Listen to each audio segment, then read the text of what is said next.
Amém. Conectou. Conectou já. A paz do Senhor Jesus, pessoal do Facebook. Amém. A paz do Senhor Jesus, pessoal que vai acompanhar pelo YouTube. A paz do Senhor Jesus, pessoal do Instagram. Amém. A paz do Senhor Jesus, pessoal do Meet. A Tamires, o Francisco, a Maria Oliveira. Amém. A paz do Senhor Jesus a todos. A paz do Senhor Jesus, pessoal que vai acompanhar aí pelo áudio nos grupos, né? Amém, gente. Deus abençoe a todos nós. Amém. Em nome de Jesus. Amém. Hoje a gente vai falar sobre um trecho da história muito importante ali no reino de Judá. Hoje Deus vai lançar uma profecia sobre o reino de Judá. E Deus vai falar que esse povo vai ser levado para a Babilônia. E todo o ouro, toda a riqueza, inclusive do templo, vai ser a paz, minha amiga. Eu tô bem, graças a Deus. E você, tá bem, Maria?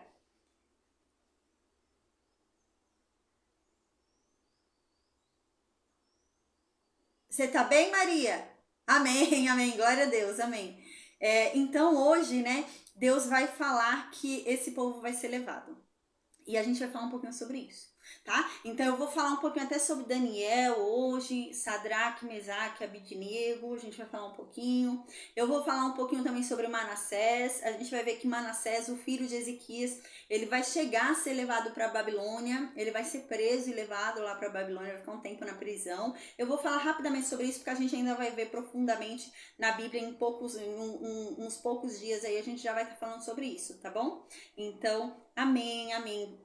A aula de hoje é muito importante, muito interessante para a gente entender, né? Essa profecia que já é lançada no livro de Isaías, né? Já é lançada falando sobre um cativeiro futuro da Babilônia. E, gente, isso vem a se cumprir 100 e poucos anos depois disso daqui, né? A gente lembra que Isaías, caramba, é claro que existem várias passagens na Bíblia, várias passagens que se cumpriram, são profecias que já se cumpriram.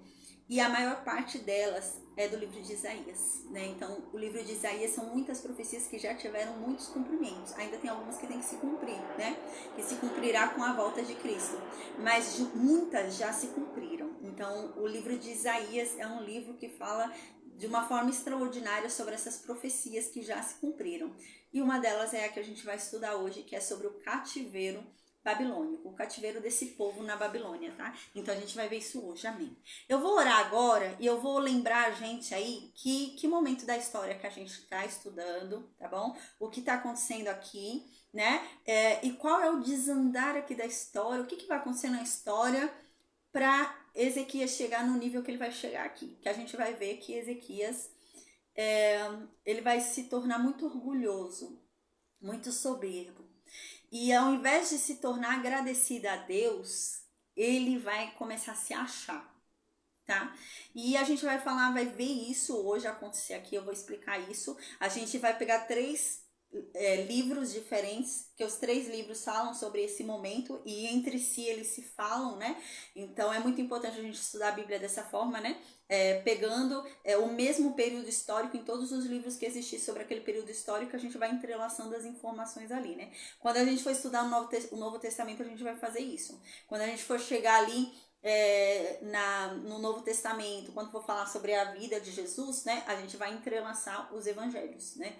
Então, porque às vezes um autor traz uma informação que o outro não tinha trazido, né? E as informações vão se complementando. Então, é muito importante a gente estudar dessa forma. E hoje a gente vai fazer isso. Hoje a gente vai estudar o livro de Crônicas, vamos estudar o livro de Reis e vamos estudar o livro de Isaías, tá bom? Então a gente vai fazer isso para ir intercalando as informações aí. Mas mesmo estudando tudo isso de capítulos, é pouquinha a aula de hoje, tá? Então a aula de hoje é bem rapidinha. A gente vai ver que no total vão ser uns 18 versículos no máximo que a gente vai estudar hoje. Então é uma aula rápida, não é aula tão demorada como a de ontem, né? De ontem foi 1h30, mas hoje não, hoje é rapidinho, tá bom? Então, amém. E a gente vai falar um pouquinho sobre isso, né? Sobre isso daí que vai acontecer, que é o cativeiro babilônico, tá bom? Então, eu vou orar agora, amém. E a gente vai começar a estudar o nosso capítulo do dia. Vamos entender um pouco mais aí, né? Sobre a palavra de Deus. Vamos entender um pouco mais sobre a história do povo escolhido por Deus, né? E também a nossa história, né? Porque toda essa história leva até Cristo, né? Então, vamos falar um pouquinho mais sobre isso e entender um pouquinho mais sobre essa palavra tão importante que nos traz vida e esperança, né? Então, amém. Eu vou orar agora e a gente já começa o nosso capítulo do dia, amém. Deus, meu Pai, ó Senhor, que o Senhor, Pai, em nome de Jesus, que o Senhor, Pai, em nome de Jesus, purifique a minha boca, Deus, porque eu não sou digna de falar contigo, Deus. Eu reconheço, Pai, que eu sou apenas uma pecadora. Eu reconheço a minha condição de miserabilidade. Eu reconheço que eu preciso de Ti, Deus. Então me santifica, purifica os meus lábios, Senhor. Que o Senhor venha com a sua brasa viva e me purifique, assim como o Senhor fez com Isaías. Que assim seja comigo, para que eu possa abrir a minha boca e falar contigo, Pai. Porque eu sei que eu não sou digna de chegar perto do Senhor. Mas, meu Deus, se alguém pode fazer com que isso seja possível, é o Senhor me santificando, me purificando. Então, Deus, em o nome de Jesus, santifica a minha boca, me santifica, me perdoa pelos meus pecados e me usa, Pai, em nome de Jesus. Coloca na minha boca apenas o seu falar. Oh, meu Deus, derrama sobre mim o teu dom, Pai. Oh, Pai, que eu possa ensinar a Tua palavra de uma forma inconfundível, de uma forma atraente e irresistível. Que todo aquele que me ouvir falar sobre Ti não resiste e se apaixone. Que essa pessoa venha mergulhar na Tua palavra, venha Te buscar cada vez mais e venha conhecer o Seu tremendo poder, Pai. Amém. Que essa pessoa venha conhecer verdadeiramente a Tua palavra, o Teu evangelho, Senhor. Meu Deus, em nome de Jesus, Senhor, me usa. Amém. Ó Deus, nós pedimos, Pai, perdoa os nossos pecados, porque nós somos falhos, nós somos pecadores, Deus. Nos perdoa todas as vezes que o decepcionamos, nos perdoa todas as vezes que o ofendemos através das nossas atitudes, dos nossos pensamentos, dos nossos sentimentos. Nos perdoa, Deus, nos perdoa. Nós não sabemos o que fazemos, nós não sabíamos o que fazíamos, Pai. Nos perdoa, Pai, e nos ajuda a sermos melhores, Senhor, porque nós não queremos fazer a nossa vontade, nós queremos fazer a Tua vontade. Nos ensina a sermos como o Senhor nos criou para ser, perfeitos, santos, a Tua imagem e a Sua semelhança, Deus. Nos ensina a sermos assim, nos ajuda, Pai, em nome de Jesus, nos torna melhores, porque nós precisamos de Ti, Pai. Amém. Oh Deus, perdoa todas as vezes, Senhor, que nós nos cansamos diante de Ti, da Tua palavra, nos enfadamos ao Te ouvir. Nos perdoa, porque nós não sabíamos o que estávamos fazendo, Senhor. Nos perdoa, Pai. Amém. Oh Deus, hoje nós temos prazer de estar diante de Ti, nós temos prazer em ouvir a Tua voz e não nos cansamos, Pai, de ouvir o Teu falar. Somos como aquele povo que ouvia Paulo pregar sobre Ti. Paulo pregava por mais de 6 horas e aquele povo escutava atentamente. Levavam até comida para não perder nenhum momento da pregação de Paulo, para aprender mais de Ti. E assim somos nós agora, Deus, e que sejamos assim sempre, porque a Tua palavra é vida. Não há um outro lugar para estarmos senão na Tua presença. Não há uma outra coisa para ouvirmos senão a palavra que nos traz vida. Para onde mais nós iríamos, se só Tu tens a vida eterna, Deus? Oh Senhor, nos perdoa pelas vezes que não fomos até Ti, pelo tempo perdido, pelo tempo que perdemos longe de Ti. Nos perdoa e nos ajuda para que agora possamos recuperar todo esse tempo perdido, porque nós temos sede de Ti. Nós ansiamos pela Tua presença e por contemplar a glória completa do Senhor. Nós somos assim como Moisés, que não se saciava. Quanto mais próximo de Ti ele estava, mais próximo ele queria estar. E assim somos nós, Deus. Então, meu Deus, em nome de Jesus, se revela a cada um de nós. Se manifesta de uma forma muito clara dentro dos nossos corações, das nossas mentes. Fala conosco, Deus. Se revela. Em nome de Jesus, Pai. Amém. Nos torna conhecedores da Tua mensagem. Nos torna conhecedores da Tua palavra, Senhor. Derrama sobre nós a Tua sabedoria, porque o Senhor um dia disse que todo aquele que clamasse pedindo sabedoria, o Senhor daria. Assim como foi com Salomão. Então, em nome de Jesus, que essa palavra se cumpra, porque estamos aqui clamando a Ti, pedindo sabedoria. Sabedoria para compreender a Tua palavra. Sabedoria para ouvir a Tua voz. Sabedoria para praticar tudo isso que estamos aprendendo. sabedoria para buscarmos a tua face e andarmos na tua presença, sabedoria para viver o extraordinário que o Senhor tem separado para cada um de nós. Nos dê sabedoria, Deus, para que andemos corretamente neste mundo que jaz no maligno, mas nos dê sabedoria para andarmos na tua presença, nos dê sabedoria para nos tornar agradáveis a ti, porque nós queremos ser agradáveis ao teu paladar, Deus. Nos ajuda, Senhor, porque nós queremos ser santos. Só o Senhor nos purifica, só o Senhor nos santifica. A quem mais clamaríamos por socorro, se só o Senhor é aquele que nos dá o socorro que necessitamos. O Senhor é um Deus maravilhoso, é um Deus que ouve, é um Deus que vê, é um Deus que responde, é um Deus que está vivo. Oh Deus, o Senhor é o Deus Todo-Poderoso, o dono de toda a terra, de todo o céu. O Senhor é o dono de tudo, e tudo está debaixo da tua ordem, do teu governo, Pai. E nós te glorificamos por isso, Deus, amém. Nós colocamos a nossa vida debaixo do teu governo. Nós escolhemos o Senhor para ser o governador das nossas vidas. E neste momento nós renunciamos a qualquer aliança que um dia fizemos com Satanás. Se um dia demos alguma permissão a Satanás, nós renunciamos neste momento, Deus. Porque nós não queremos servir a dois senhores. Nós nos decidimos a servir somente a ti, Deus. Então, Deus, em nome de Jesus, nos ajuda a sermos agradáveis a ti. Nos ensina a obediência. Nos ensina a andar nos teus caminhos. Revela a tua palavra de uma forma clara, de uma forma simples, de uma forma inconfundível. Vem e fala conosco através dela, Senhor. Faça com que a sua palavra venha morar nos nossos corações, na nossa mente, venha ecoar dentro de nós. E que então venhamos a ser a palavra viva que as pessoas lerão. Que venhamos a ser a Bíblia viva que anda pelas ruas. Que venhamos a ser Cristo nessa terra. Que venhamos a ter a responsabilidade, a compreensão da responsabilidade que temos. Que já não carregamos mais o nosso próprio nome. Que já não respondemos mais por nós mesmos. Mas nós carregamos o nome da família que recebemos, da família de Cristo. E temos responsabilidade sobre esse nome. Nós devemos te honrar. Não só pela boca, mas principalmente através das atitudes e do coração. Porque o Senhor é aquele que sonda os corações. O Senhor não é aquele que se agrada somente com lábios voluptuosos, lábios que emanam palavras bonitas, não. O Senhor se agrada de um coração genuíno e sincero e obediente. Então, Deus, em nome de Jesus, nos dê um novo coração. Nos dê um coração segundo o teu. Ó Santo Espírito, nós te agradecemos. Porque o Senhor nos ensina quem Deus é, através do fruto. Nos ensina todos os preceitos e caráter de Deus. Espírito Santo, obrigada por ser quem nos guia, nos mostrar o que é certo, o que é errado e nos orientar nessa terra.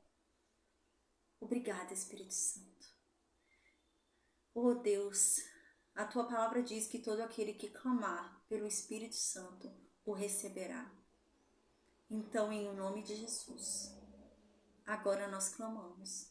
Se existe alguém aqui que renasceu em Cristo, foi lavado por Cristo, foi limpo por Cristo, mas a casa está vazia, que essa pessoa receba o Espírito Santo de Deus neste momento. Oh, Espírito Santo, vem. Espírito Santo, vem e nos preenche em cada centímetro. Derrama sobre nós todo o seu poder. Se manifesta dentro de nós de uma forma poderosa para que venhamos experimentar completamente Deus. Amém. Espírito Santo, vem e nos ensina sobre o teu fruto. Nos ensina sobre o amor. Nos ensina sobre a longanimidade. Nos ensina sobre a benignidade, a bondade. Nos ensina, Espírito Santo. Porque nós queremos ser parecidos com Cristo. Nós queremos ser parecidos com Deus. Nos ensina. Nos ensina a sermos santos, porque a Tua palavra diz que sem santidade ninguém verá a Deus. E tudo que nós queremos é ver Deus, contemplar a face dEle, estar na Tua glória. Então nos santifica, nos ajuda, Deus. Ó Senhor, nos ajuda nessa caminhada. Amém. Deus, a Tua palavra diz que o Senhor nos conhece desde o ventre da nossa mãe. A Tua palavra diz que o Senhor nos conhece mais do que nós mesmos nos conhecemos. A Tua palavra diz que o Senhor sabe o que nós vamos falar, antes mesmo de nós abrirmos a nossa boca. A Tua palavra diz que o Senhor desvenda até mesmo aquilo que não foi dito. A Tua palavra diz que o Senhor é capaz de decifrar até mesmo uma lágrima, um gemido. Então, em nome de Jesus, nós pedimos, Senhor, ouve neste momento, por favor, cada uma de nossas orações, porque a Tua palavra diz que um coração quebrantado, o Senhor não rejeita. A Tua palavra diz isso, que um clamor quebrantado o Senhor ouve. Amém, Deus. Então que o Senhor neste momento, em nome de Jesus, ouça cada uma daquelas orações que nós fizemos, desesperados diante da Tua presença. Onde muitas vezes nós éramos só choro, muitas vezes nós não conseguíamos nem falar nada. Nós só gemíamos, nós só chorávamos. Mas o Senhor é aquele que sonda os nossos corações e sabe exatamente pelo que nós orávamos, ainda que não tenhamos falado uma só palavra. Oh Deus, que o Senhor possa ouvir cada um desses clamores que nós levantamos a Ti, e que o Senhor atenda em nome de Jesus as nossas orações, para nos fazer o bem, nos conceder segundo a Tua misericórdia, a Tua graça e a Tua benignidade. Amém, Deus. Oh Pai, obrigada. Obrigada por esse amor tão maravilhoso que nos resgatou das trevas, que nos tira todos os dias das nossas trevas, que nos dá todos os dias um motivo para viver, um motivo para seguir, um motivo para estarmos aqui, mesmo diante de tanta dificuldade. Obrigada, Senhor. Porque nós cremos naquela palavra que diz que tudo coopera para o bem daqueles que no Senhor creem. Nós cremos nisso. Nós cremos naquela palavra que diz que o Senhor decidiu experimentar aquele povo no deserto para testá-los. Mas durante esse teste o Senhor não permitiu que nenhuma sandália fosse desgastada, nenhuma roupa estragasse e desgastasse. O Senhor os sustentou. O Senhor sustentou esse povo no meio da aflição. E a Tua palavra diz que tudo isso cooperou para que no final o Senhor fizesse o bem a esse povo que o Senhor tanto almejava desde o início. E é nisso que nós cremos. Que tudo que acontece em nossas vidas cooperará para o bem que o Senhor almeja a cada um de nós. Porque os pensamentos que o Senhor tem ao nosso respeito são bons. São pensamentos para nos dar vida e não a morte. São pensamentos para nos trazer a paz e não a guerra. E é nisso que nós cremos, Deus. Então nos permita experimentar a Tua benignidade. Nos permita viver o Teu extraordinário, Deus. Por favor, atenda as nossas orações, porque o Senhor um dia disse que jamais brincaria com nossas orações. O Senhor um dia disse que não queria ser apenas Deus, mas o Senhor também queria ser Pai. E como Pai, o Senhor disse que teria prazer de dar a seu Filho o que Ele pedisse. A Tua palavra diz que aquele que pede, recebe. Sim, nós sabemos, Deus, que Nós só receberemos aquilo que pedirmos com um coração genuíno, que esteja de acordo com a tua vontade, porque a tua vontade é soberana, Deus. Mas o Senhor um dia disse que jamais brincaria com nossas orações. O Senhor um dia disse que jamais daria pedra a um filho que lhe pede pão. E é assim que nós cremos. Obrigada, meu Deus. Que o Senhor nos proteja de todo mal, Deus. Que o Senhor, Pai, coloque os seus anjos ao nosso redor. O seu exército seja ao nosso favor. Contra essa luta invisível, Pai. Que a tua misericórdia e a tua graça e a tua benignidade nos sigam por todos os dias das nossas vidas.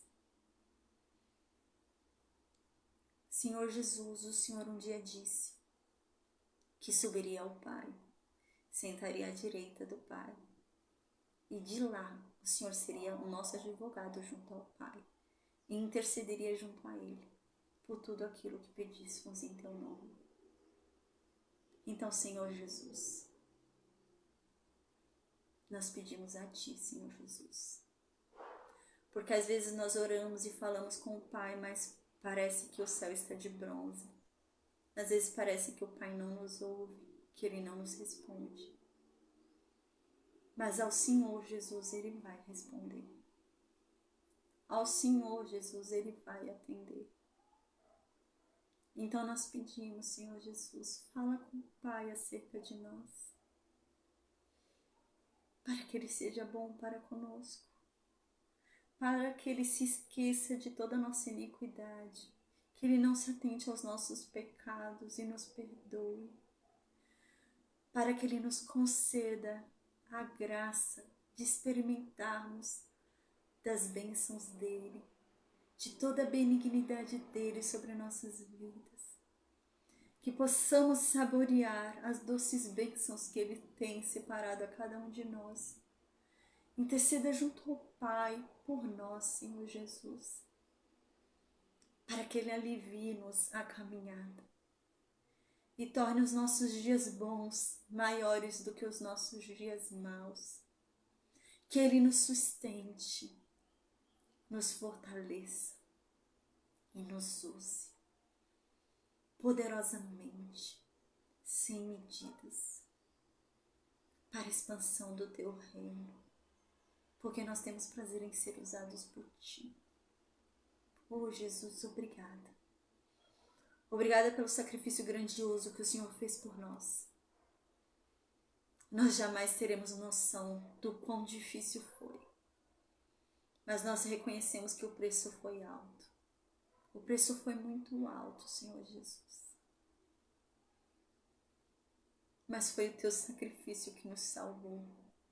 Nós cremos que o Senhor fez aquele sacrifício naquela cruz para que os nossos erros, pecados fossem perdoados pelo Pai. E para que hoje pudéssemos orar e falar com Ele como filhos.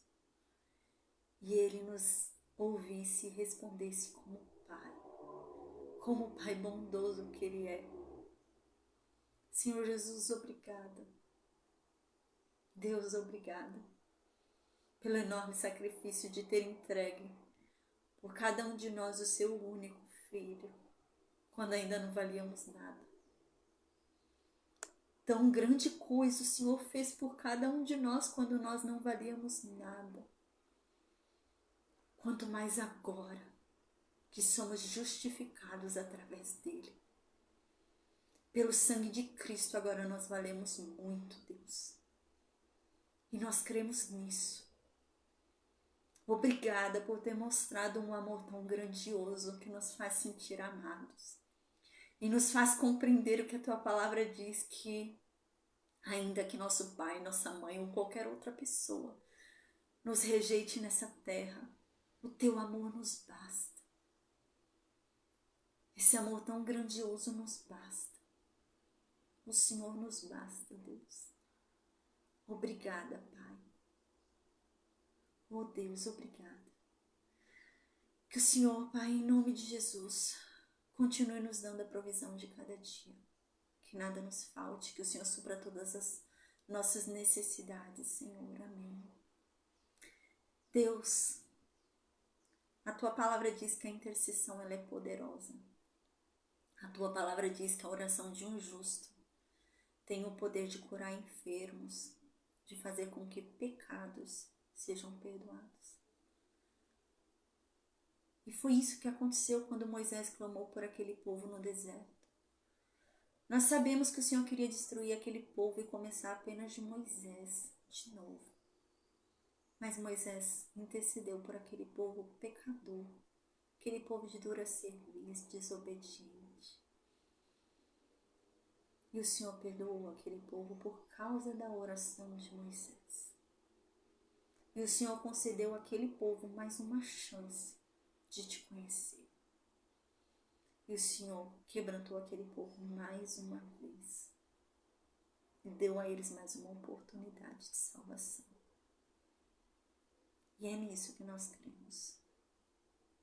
Nesse Deus misericordioso. Nesse Deus que alonga o tempo para que mais pessoas sejam salvas. E é por isso que nós intercedemos neste momento. Porque nós somos justificados pelo sangue de Cristo. E hoje nós oramos como justos que somos através dele.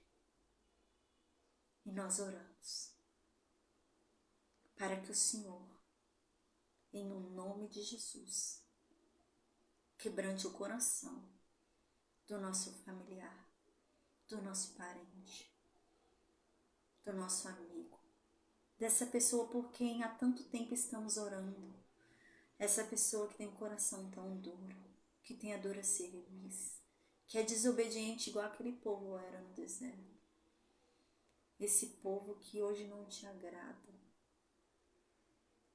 Nós intercedemos por essa pessoa, pelo nosso pai, nossa mãe, nosso filho, nossa filha, nosso amigo, nosso primo, nosso parente. Nós intercedemos por essa pessoa a quem muito tempo estamos orando, nosso marido, nossa esposa. Quebrando o coração dessa pessoa, Deus. Dê a ela mais uma chance. Perdoa os pecados dela. E faça com que ela te conheça. Assim como foi com aquele povo no deserto, que o Senhor concedeu mais uma oportunidade. Que assim seja. Porque, Deus, nós não queremos ir sozinhos para a Tua eternidade. Nós queremos levar os nossos conosco. Nos ajuda. Nos ajuda a pregar a Tua palavra. Nos ajuda a evangelizar. Nos ajuda a sermos Cristo na vida dos outros. Nos ajuda a sermos exemplo nessa terra. Nos ajuda, Deus. Amém. Amém, amém, amém. Glória a Deus. Amém. Peraí, só um instante aí, meu computador tinha desligado. Então, amém. A gente vai falar agora a paz, Elizabeth. Amém.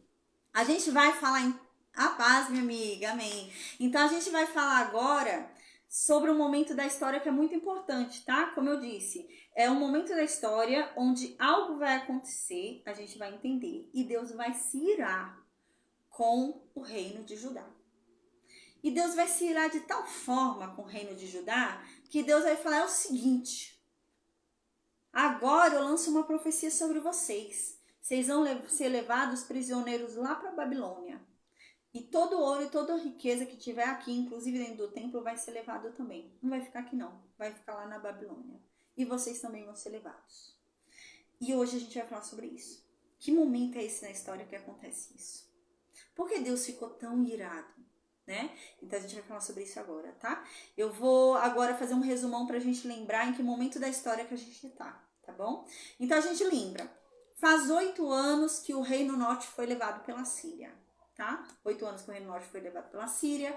O reino de Judá já não tem mais aquele avivamento que tinha ali no início do reinado de Ezequias. Eles caíram ali na obediência, né? A gente lembra, eles começaram a agir de forma errada uns com os outros, né? O mais rico roubava do mais pobre. eles começaram a adulterar balanças, eles começaram a agir de forma horrível, né? De forma ruim, né? De forma má. E além disso, a gente lembra que a Bíblia diz que os profetas do reino de Judá só profetizavam para quem pagasse eles. Se não pagou, você não vai receber profecia. Mesmo se Deus me mandar falar, eu não vou falar, porque você não está me pagando. E a gente lembra também que os sacerdotes se recusavam a ensinar a lei, a não ser que se pagasse para eles. Se vocês não pagassem para os sacerdotes não ensinavam a lei de Deus. E era esse nível que estava o reino de Judá, a gente lembra, né? Era um nível de corrupção extremo, um nível de egoísmo extremo, né? Um nível de materialidade extrema, ninguém ajudava ninguém, era cada um por si, né? Ninguém ajudava o sustento da viúva e do órfão, não, ninguém queria saber de nada, todo mundo queria enriquecer a custa do outro, né? Inclusive o sacerdote e o profeta. Tá? Então, dentro desse contexto, a gente lembra que Deus permitiu, né? Permitiu não, na verdade, Deus usou o rei da Assíria para castigar Judá.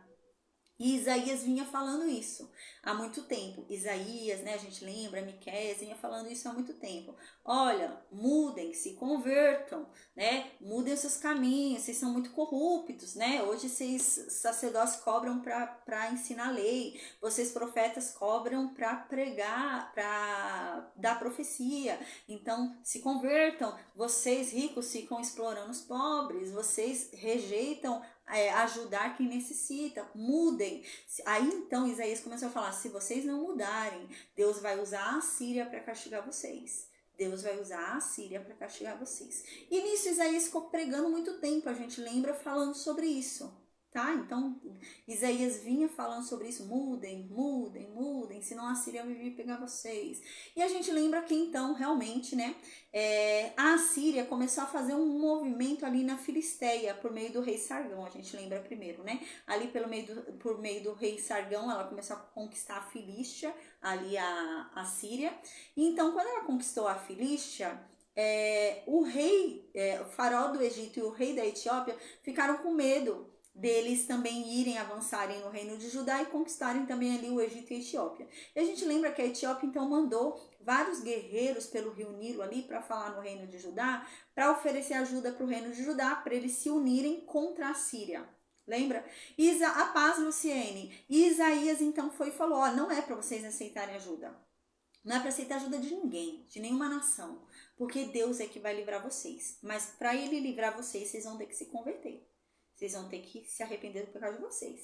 Se vocês não se arrependerem, ele não vai cuidar de vocês, não. E Isaías vinha falando isso, a gente lembra.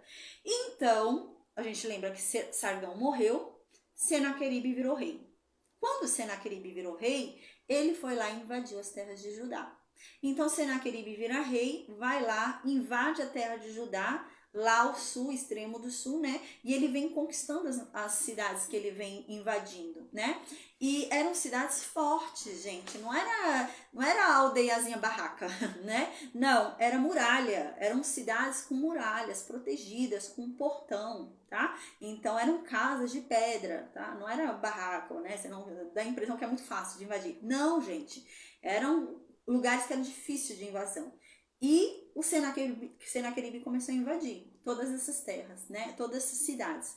Então a gente lembra, né, que ele conseguiu invadir 46 cidades, segundo o prisma de Taylor que a gente já estudou, né? Ele invadiu 46 cidades, mais aldeias pequenas, né? E mais ali uns vilarejos pequenininhos. Ele conseguiu capturar tudo isso, tá? Então a gente lembra até que ele deu até um número, 200 mil e pouco, né? De pessoas que ele levou prisioneiros ali.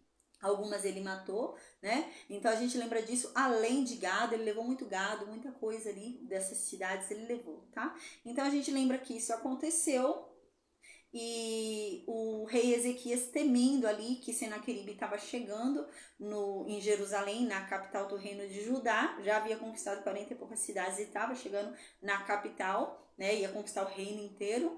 Então, Ezequias, temendo isso, a gente lembra que a gente não sabe exatamente se foi Ezequias sozinho, provavelmente tinha a ordem de Ezequias, né? Mas a Bíblia não diz. Mas foram enviados mensageiros lá para o Egito para pedir ajuda, para pedir que o Egito e a Etiópia se unissem ali para ajudar Judá a resistir a Senaqueribe, né? Provavelmente Ezequias, né, o povo ali de Judá, os nobres devem ter pensado, não, eles não vão recusar ajuda, porque eles já tinham vindo antes, na época de Sargão ali dos filisteus, né, quando invadiu a Filístia, eles tinham oferecido ajuda, então eles vão aceitar ajudar a gente, né. Então a gente lembra que a ajuda não veio, mas de alguma forma, Senaqueribe ficou sabendo que ele pediu ajuda, né, a gente já até falou sobre isso, como que era o caminho ali super perigoso para ir buscar ajuda do Egito. Então a gente lembra que Senaqueribe continuou conquistando as terras de Judá. Então ele chegou na segunda cidade mais importante do reino de Judá, que era Laques, né? Então ele chega ali na cidade de Laques, a segunda cidade mais importante, mais forte do reino de Judá. E ele, eu até mandei para vocês, né? Tem um documento arqueológico, é uma pedra com desenho. Eles faziam muito relevo. Quando você estuda a Síria, esse império da Síria, né? Não só o rei Senaqueribe, desde Tiglat-Pileser até ali Assurbanipal, você vai estudar na história da Síria, você encontra muitos achados arqueológicos de gravuras, sabe? E você encontra um de Senaqueribe sentado no trono em Laques, né? Então ele conquistou a cidade de Laques e fica sentado assim na cadeira dentro da cidade de Laques. Tá? Então a gente lembra que eu acabei de falar, era a segunda cidade mais importante do reino de Judá. Tá? Então tem uma lógica dele ter posto o trono dele ali. Que provavelmente ele ia fazer, ele ia colocar ali o acampamento dele, ali a sede dele, até ele conquistar a capital, até ele conquistar a primeira cidade forte, ele ia ficar na segunda cidade forte, lembra? Então, nisso, o que acontece? A gente lembra? A Bíblia diz, né, quando ele chega nessa cidade de Laques, a Bíblia diz que Ezequias ficou morrendo de medo. Porque ele se instalou nessa cidade de Laques, conquistou a cidade de Laques. E Ezequias, a gente lembra que manda mensageiro lá para Senaqueribe e fala para Senaqueribe o seguinte: Senaqueribe, eu me rendo, me perdoa, eu pequei contra você, eu reconheço que você é melhor do que eu, que você é maior do que eu, e eu aceito ser o seu servo. Me fala o que você quiser que eu te dou para você deixar minhas terras. Me deixar em paz. Então, Senaqueribe, a gente lembra que Senaqueribe vai e fala uma quantia absurda, né? Então, Senaqueribe fala, eu quero tanto. E era uma quantia louca, né? Se eu não me engano, era 30 talentos de prata, 30 talentos de ouro e 300 talentos de prata, alguma coisa assim, né? No prisma de Taylor tá escrito 800, né? Que eu até falei sobre isso, né? Então a gente lembra que ele pede essa quantia. Gente, é uma quantia absurda que ele pediu. É a quantia de um PIB, né, um produto interno bruto, de um reino pequeno daquela época. Era uma quantia muito alta. E Ezequias não tinha essa quantia, a gente lembra. Então, quando os mensageiros chegam lá para Ezequias falando que ele quer esse valor para deixar Ezequias em paz, Ezequias vai tentar arrumar esse valor. Como que Ezequias vai tentar arrumar esse valor? Ele começa a pegar o ouro e a prata do templo de Deus, né? Então a gente lembra que ele vai lá no templo de Deus, pega o ouro, a prata. A gente lembra que quando Ezequias virou rei, no início do reinado dele, ele reformou o templo, lembra? Porque o pai dele, Acaz, foi um péssimo rei, né? A gente lembra que Acaz era um rei pagão. Então, Ezequias fez uma reforma ali, um avivamento religioso, e a primeira coisa que ele fez foi reformar o templo e colocar uma porta nova, porque Acaz tinha destruído a porta anterior do templo. E agora, ele tira a porta nova e arranca todo o ouro que ele tinha mandado revestir naquela porta nova para dar para Senaqueribe. Então ele junta todo o dinheiro que Senaqueribe pediu e entrega lá para Senaqueribe por meio de um mensageiro. Só que Senaqueribe muda de ideia. Senaqueribe pega o dinheiro, né? Eu até falei sobre isso, provavelmente porque no prisma de Taylor diz que esse valor foi enviado para a Síria, né? Eu até falei sobre isso nas aulas passadas, que tem lógica, né? Ele estava em guerra, não ia enviar esse valor todo para Laques. Provavelmente enviou para a Síria mesmo. Só que quando o dinheiro chega, Senaqueribe muda de ideia. Senaqueribe fala, não vou embora mais não dessa terra, eu quero conquistar. Se ele me deu isso agora que eu pedi lá dentro, deve ter muito mais, né? Senaqueribe deve ter pensado isso. Se ele me deu de imediato essa quantia tão rápido assim, ele deve ter muito mais lá dentro. Eu vou invadir essa cidade. Então, ele não quis ir embora. A gente lembra que ele não quis ir embora. A paz, Daniel, a gente lembra que ele não quis ir embora. Então, ele permaneceu lá em Laques, tá? A gente lembra que ele permaneceu lá em Laques. Nesse meio tempo que ele permaneceu lá em Laques, ele decidiu não ir mais embora. Lembra o que ele fez? Senaqueribe foi e mandou mensageiros lá para Jerusalém. Ele mandou o comandante e o exército, lembra? Parte do exército, não o exército todo. Ele mandou o comandante e uma parte do exército lá para Jerusalém para ameaçar o povo de Jerusalém, para pedir para o povo se render para que não houvesse uma batalha. Eles começaram a fazer uma pressão psicológica ali, a gente estudou já, né, tudo, tá? Então a gente lembra que eles rasgaram a roupa, o povo de Jerusalém, né, ali os oficiais de Ezequias e Ezequias rasgaram a roupa ali, foram buscar a Deus por ajuda, né? E enquanto isso a gente lembra que o que acontece ali na história? A Etiópia manda guerreiros para lutar contra a Síria. A Etiópia tá vendo que ele tá fazendo uma grande conquista em Judá. Saindo de Judá, ele vai para onde? Provavelmente para Etiópia. Ele vai correr para Etiópia, conquistar primeiro a Etiópia e depois o Egito. Com certeza ele ia fazer isso. Então, tendo essa noção, a Etiópia vai lá para lutar contra a Síria, para ver se a Síria vai embora, para não correr o risco deles ficarem lá ainda e conquistarem a terra da Etiópia. E nisso a gente lembra que mensageiros chegam até Senaqueribe e falam que a Etiópia tá vindo para guerrear. Quando o Senaqueribe ouve isso, Senaqueribe, ao invés de sair para guerrear contra a Etiópia, Senaqueribe sobe para Jerusalém, né? Sobe não, manda uma carta para Jerusalém. Ele sobe para Líbina, né? A gente lembra que ele sobe para Líbina, que é uma cidade bem próxima de Jerusalém, tá? Então ele já saiu de Laques, porque a Etiópia tá vindo. Então ele sai de Laques, ele vai mais para próximo de Jerusalém, já na intenção de invadir Jerusalém. Ele já queria invadir Jerusalém ali mesmo e criar ali a defesa dele contra a Etiópia. Então nisso ele vai para Líbina e de Líbina, ele manda uma carta para Ezequias, a gente lembra. E essa carta que ele manda para Ezequias, a gente lembra que ele insulta a Deus, né? E ele fala, se os deuses das outras nações não conseguiram me vencer, o seu vai, né? E começa a insultar e blasfemar contra Deus.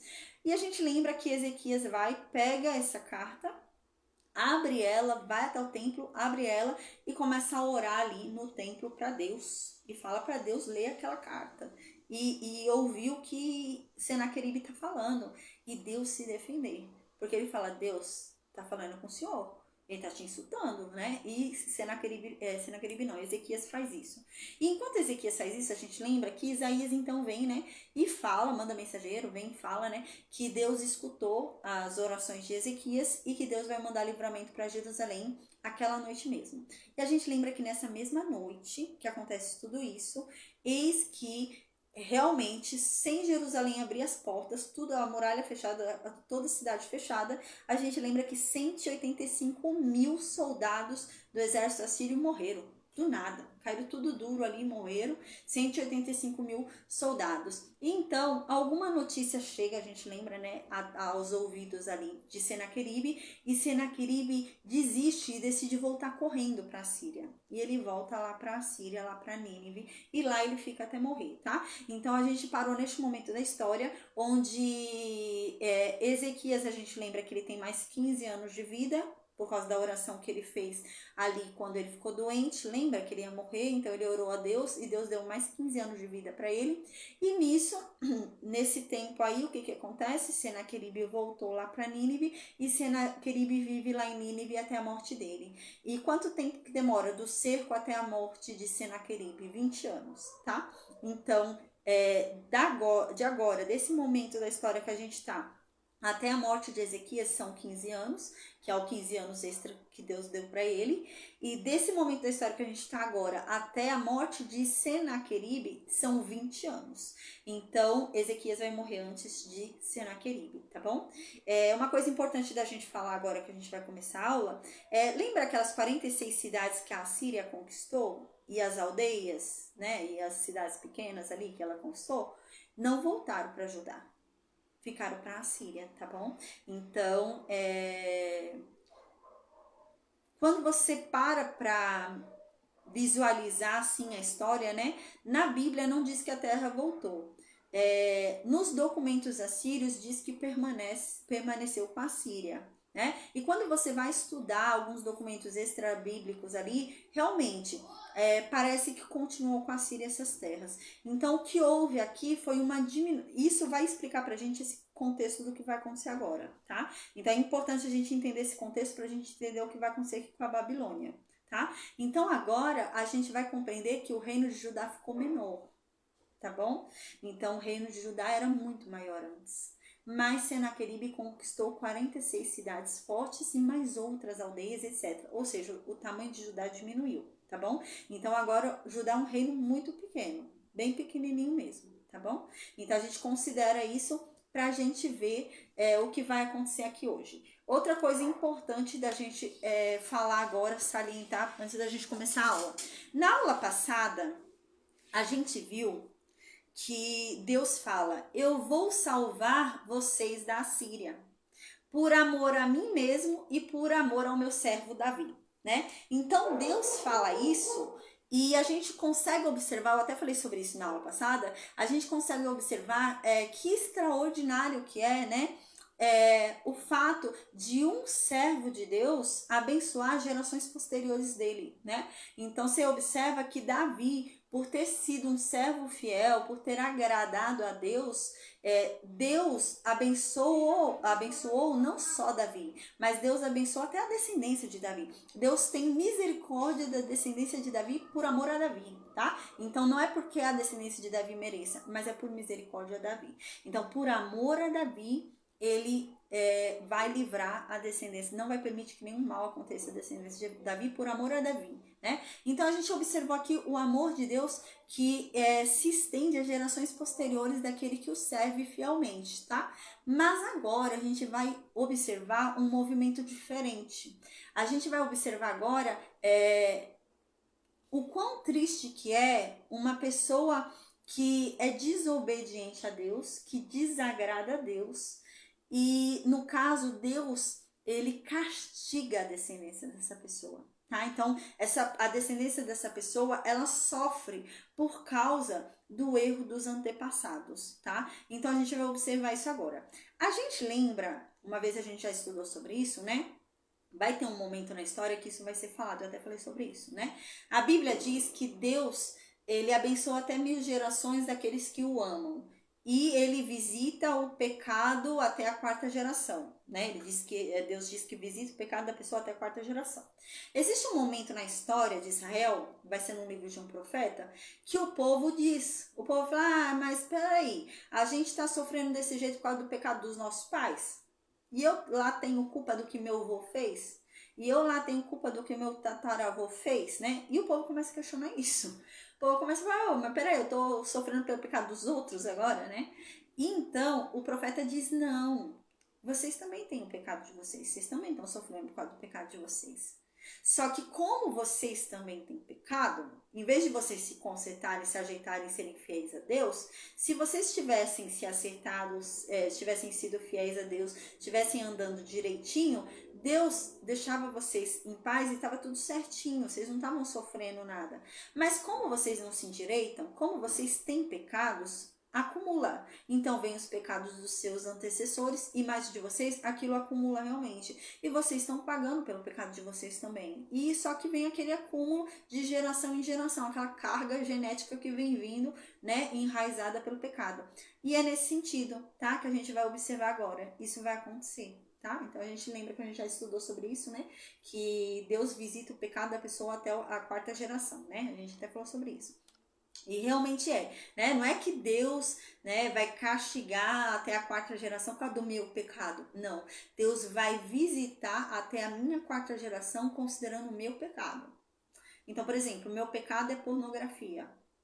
Até a 4ª geração, Deus vai visitar a minha descendência para ver se eles não vão cair no mesmo pecado que era o meu, que é a pornografia, entende? Então, por isso que você observa, né, que às vezes o filho herda o mesmo pecado do pai, né? O neto herda o mesmo pecado do pai. Às vezes eles nem se conhecem, né? Às vezes foi abandonado pelo pai e tal, e tem o mesmo vício, a mesma coisa, né? Então, a Bíblia diz isso. Que o pecado, Deus nos visita pelo pecado dos nossos antepassados. Então, Deus, quando eu estava no mundo, Deus ele observava em mim todos os pecados das 4 gerações anteriores a mim. Então ele visitava em mim. Então imagina a carga pesada que é, né? Então enquanto eu estava no mundo, ele observava em mim os pecados das 4 gerações anteriores, se eu estava repetindo os pecados.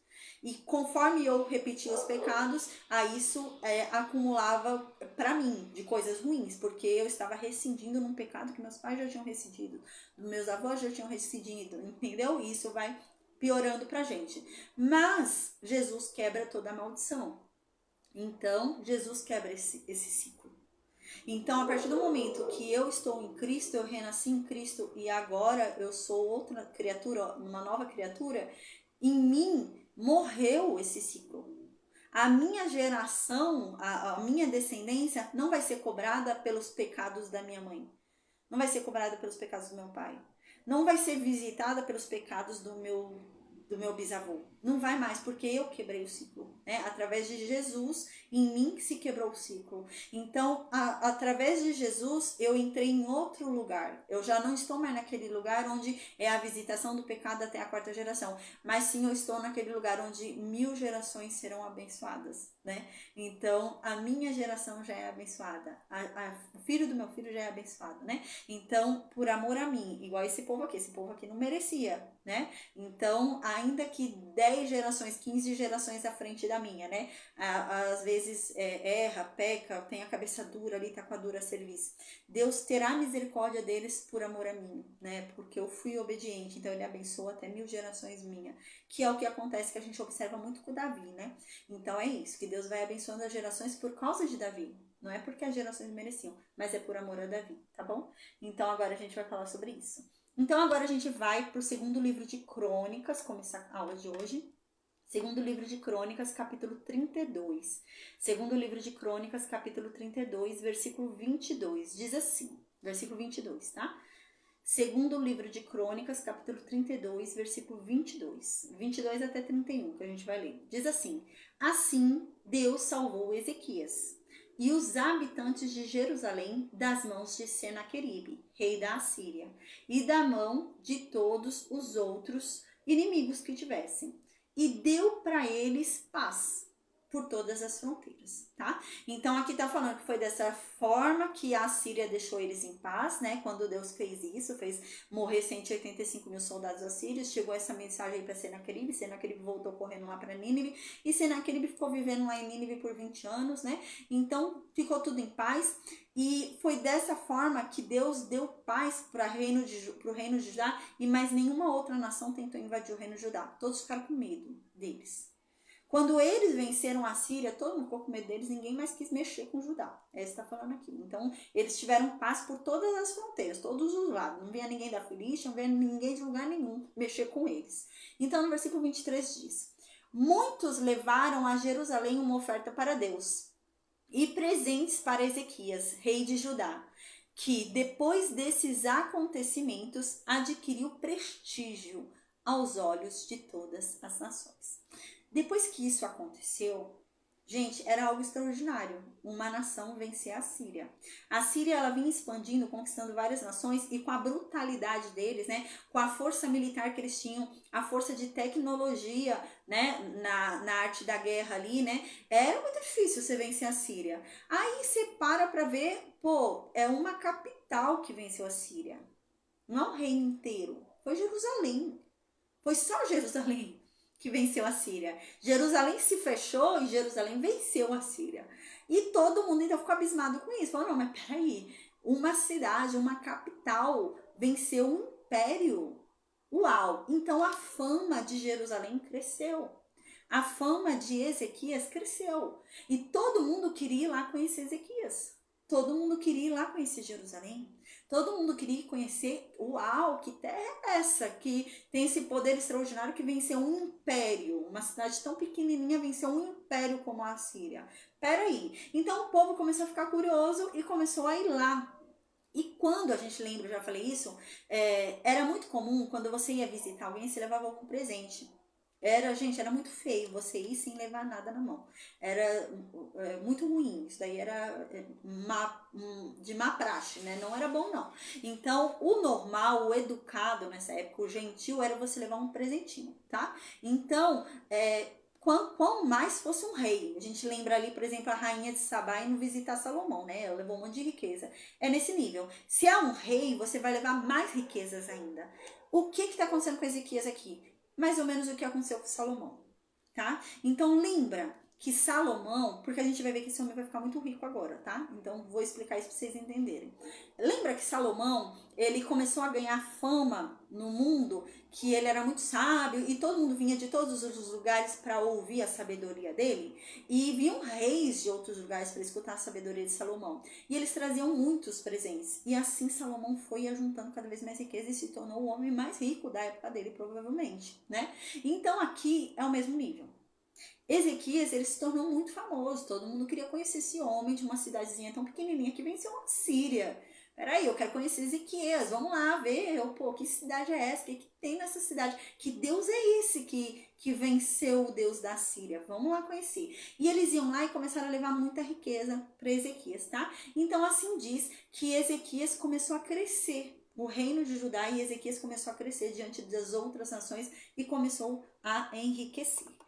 Então no versículo 24, traz uma informação aqui que na verdade já aconteceu, tá? Mas só vai dizer pra gente lembrar que ele devia ser grato a Deus, tá? Então aqui vai trazer uma informação que aconteceu antes do cerco, que a gente lembra que a doença dele foi antes do cerco, porque Deus falou, agora eu vou te curar dessa doença, vou te dar mais 15 anos de vida e ainda vou fazer você vencer a Síria. Então Deus, quando fala isso, deixa muito claro pra gente que a Síria ainda não havia sido derrotada, tá? Então a doença foi antes da Síria ser derrotada, mas a Síria já estava ali na invasão do reino de Judá e ele estava doente, tá? Então agora vai lembrar a gente sobre isso. Só por que vai lembrar a gente sobre isso? Para dizer que Ezequias devia ser grato, devia ser humilde, né? Por causa do que Deus fez por ele. E ele não vai ser. Então no versículo subiu para a cabeça, né? O povo começou a visitar ele, trazer muito dinheiro, muita riqueza, ele começou a ficar doido, ele começou a se sentir. Aí no versículo 24 diz, então lembra a gente que Ezequias tinha ficado doente durante esse período do cerco aí, e ele teve a ponto de morrer. Né? Só que ele orou a Deus, implorou a Deus e Deus lhe deu um milagre, deu 15 anos a mais de vida, a gente lembra. Então no versículo 25 vem uma informação muito importante pra gente. Ih, gente, peraí que eu desci muito aqui. Aí no versículo 25 vem uma informação muito importante pra gente que diz assim: mas Ezequias não correspondeu ao benefício recebido de Deus. O coração dele se orgulhou. E então a ira de Deus se abateu sobre ele, sobre Judá e sobre Jerusalém. Entendeu? Então o que acontece? Em vez de Ezequias ser grato porque Deus deixou ele viver, deu mais 15 anos de vida para ele, fez ele vencer a Síria, em vez de ele ser grato a Deus, ele começou a ver a fama que ele ganhou, os povos vindo falar com ele, ele começou a se sentir muito. Ele começou a se achar muito. Ele começou a se achar muito importante. A gente vai pular o versículo 26, que não é importante pra gente agora falar sobre o versículo 26, tá? Cronologicamente ele não é agora, o versículo 26, é bem mais pra frente na história. Então agora a gente vai pro versículo 27. Versículo 27 diz assim: Ezequias possuiu muita riqueza e glória. Ele acumulou tesouros para si, em ouro, em prata, em pedras preciosas, em ungüentos, né? Em perfumes, em joias, em todas espécies de objetos preciosos.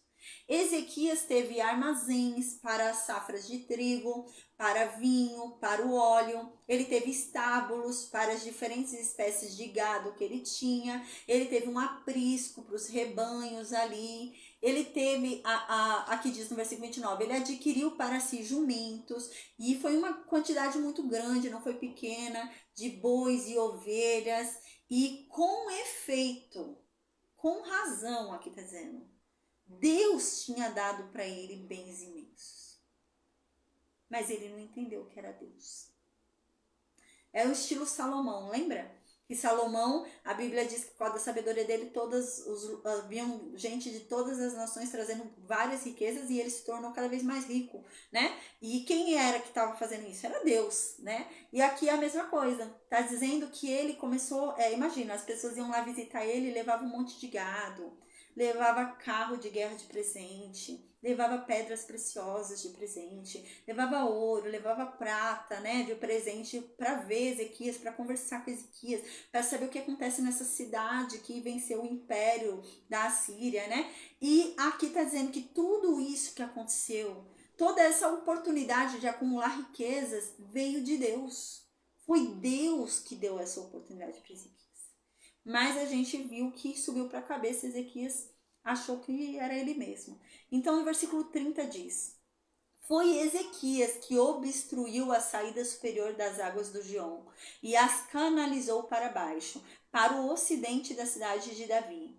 Ezequias foi bem sucedido em todas as suas empresas, né? Então, aqui está dizendo que, gente, isso que Ezequias fez aqui é uma engenharia absurda para aquela época. Ele desviou a água para baixo da terra, fez um percurso que a água viesse por baixo da terra, entendeu? É nesse sentido. Então ele fez assim, canalizou, foi a primeira canalização de água. Olha que interessante, né? As águas geralmente nessa época vinham o quê? Vinham por cima, pelos rios, vinham normal pela terra normal. Ele foi o primeiro a ter canalizado a água. A água vinha por baixo da terra por meio de cano. Ele fez isso. O cara fez isso. E aqui diz que tudo que os projetos que ele tinha davam certo. Os projetos que ele tinha em mente davam certo. E assim a fama dele começou a crescer, gente, desse homem. Então no versículo 31 vem a informação que a gente está esperando para hoje. Diz assim: quando os chefes da Babilônia lhe enviaram intérpretes para se informarem a respeito do milagre que tinha acontecido na terra, foi para experimentá-lo que Deus o abandonou e para conhecer o íntimo do seu coração. Uau! Passado um tempo, né, Jerusalém tendo vencido a Síria, Ezequias tendo se recuperado da doença, a Babilônia, o rei da Babilônia, a gente vai falar daqui a pouco, eu vou explicar daqui a pouco sobre esse homem aqui da Babilônia, que a gente vai ver que ele não era rei da Babilônia, mas eu vou explicar isso. Esse homem que vai se intitular como rei da Babilônia, ele já foi rei da Babilônia, mas não era mais nessa época. Ele que se intitula rei da Babilônia, ele vai lá, ele manda, na verdade ele não vai lá, ele vai mandar mensageiros para lá, né? E eles não falavam a mesma língua, tá? Na Babilônia não falava a mesma língua que Judá. Por isso que ele manda intérpretes. Ele manda gente que vai saber a língua deles. Eles não falavam a mesma língua. Então, por que ele mandou lá? Porque foi o que eu disse. Quando chega essa notícia para esse homem, esse antigo rei da Babilônia, de que esse reino tão pequenininho, uma capital apenas, venceu o império da Síria, ele fala, não, eu tenho que conhecer esse cara. Eu tenho que ir lá saber que cara é esse para eu pedir o apoio dele, para eu conquistar também a minha terra. A gente vai ver isso, tá? Eu já vou explicar sobre isso daí quando eu falar o nome dele, o Merodach Baladan. Aí a gente vai entender direitinho essa história, tá? Mas qual que é a questão? A questão é essa, né? Parecia impossível. Peraí, eu tenho que ir lá conhecer que história é essa. Deixa eu ir lá perguntar para ele o que aconteceu nessa terra. Como que uma cidade tão pequena, como que uma capital como Jerusalém venceu o império? Eu preciso saber disso. É nesse sentido, tá? Agora a gente vai para Isaías 39, tá? Gente, o plano de aula hoje é Isaías 39, que só tem 8 versículos, e o segundo livro de Reis, capítulo 12 versículo 12, capítulo 20, versículo 12 até o versículo 19. A gente não vai ler o segundo livro de Reis, tá? O segundo livro de Reis, capítulo 20, do versículo 12 até o versículo 19, diz a mesma coisa que fala em Isaías 39, tá bom? Mas Isaías 39 fala melhor.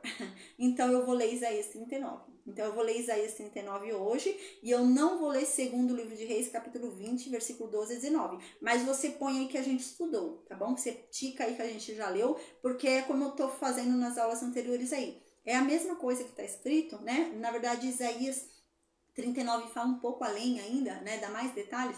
Então a gente vai estudar Isaías 39 e considerar como estudado segundo o livro de Reis, capítulo 20, do versículo 12 até o versículo 19, porque diz a mesma coisa de Isaías 39, tá bom? Então agora eu vou explicar um pouquinho sobre esse rei para vocês vão entender o que está acontecendo aqui, porque que ele foi lá visitar Ezequias. Diz assim no versículo 1 de Isaías 39. Por esse tempo, que tempo? Depois dele ter sido curado, Ezequias, depois de ter vencido a Assíria, depois do nome dele ter se engrandecido em todo o povo aí, por esse tempo, Merodach-Baladã, filho de Baladã, rei da Babilônia, enviou cartas e um presente para Ezequias, pois ele soube que Ezequias havia ficado doente e se restabelecido.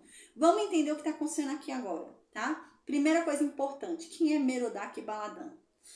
Merodach-Baladã, ele foi um rei da Babilônia, tá? Vamos entender. A Babilônia, ela havia sido conquistada pela Assíria. Então, a Babilônia, ela era uma nação conquistada pela Assíria. Ela tinha sido levada pela Assíria, tá? Só que ali, eu até anotei aqui o tempo, ali no ano de 721 a.C., Salmaneser morreu, tá? Lembra de Salmaneser, de Sargão, lembra? Salmaneser foi aquele rei que fez o cerco lá no Reino Norte de Israel. No ano 721 a.C., Salmaneser morre. E ele era o rei da Síria e ele morre.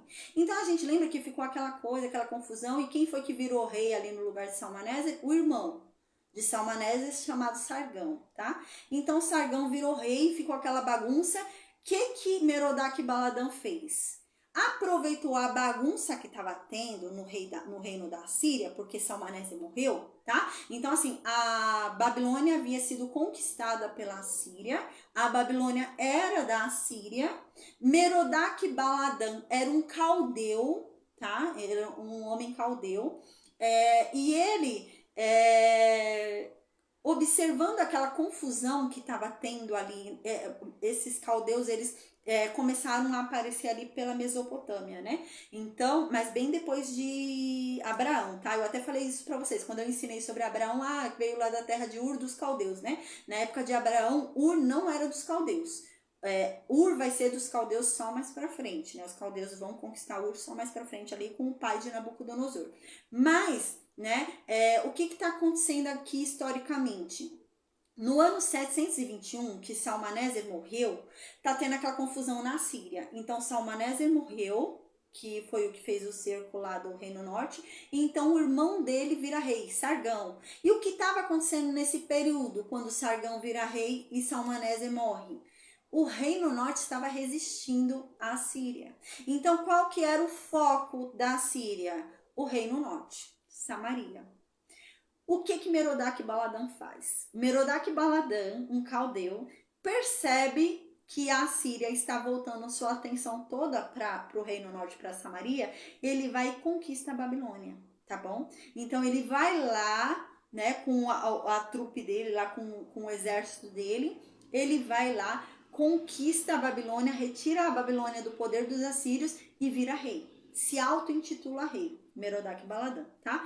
E ele reina lá de 721 anos antes de Cristo até 710 antes de Cristo. Então ele reina em uns 9 anos, né? 721 até 710, uns 9 aninhos ele reina.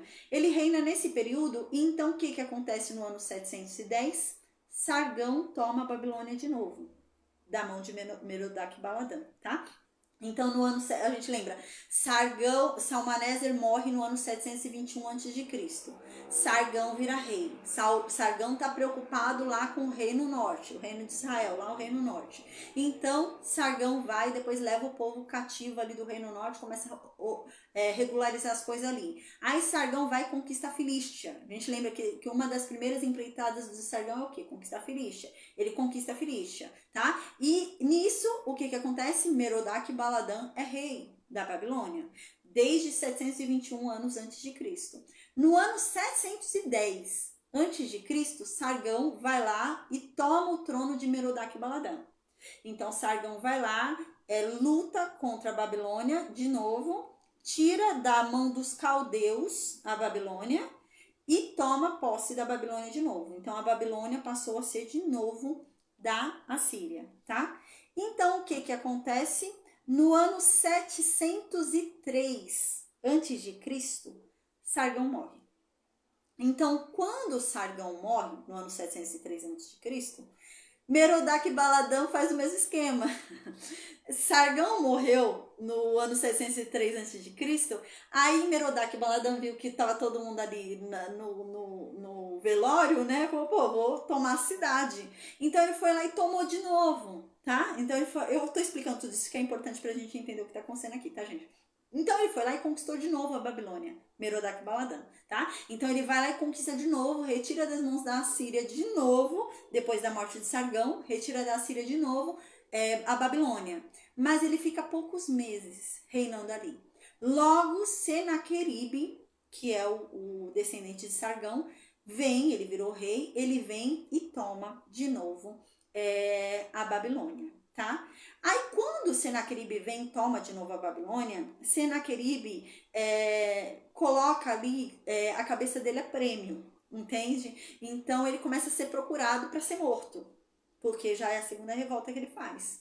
E ele foge. Para ele não morrer, como ele estava sendo procurado por Senaqueribe, se Senaqueribe encontrasse ele, ia torturar muito ele. Então ele foge, tá? Então agora, o que acontece com Merodach-Baladã? Ele não é rei da Babilônia. Ele não está reinando na Babilônia. Quando você vai estudar historicamente o que está acontecendo aqui, porque assim, gente, essa visita aqui aconteceu depois de 701 anos antes de Cristo. O cerco de Jerusalém acontece em 701 antes de Cristo. Isso daqui aconteceu um pouco depois do cerco. Então vamos pôr aí 700 antes de Cristo, vai que seja. Foi bem depois de quando ele reinou. Tá? Então, o último reinado dele foi quando? Em 703 anos antes de Cristo, e foi bem rapidinho que ele reinou ali, porque Senaqueribe já pôs ele para fora. Então, uma informação importante pra gente, ele não era rei da Babilônia, mas ele se auto-intitulava o rei da Babilônia.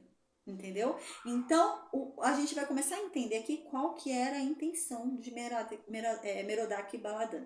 Ele não era o rei da Babilônia, mas ele se apresentava como rei da Babilônia nos lugares que ele fosse, porque ele já foi o rei da Babilônia, né?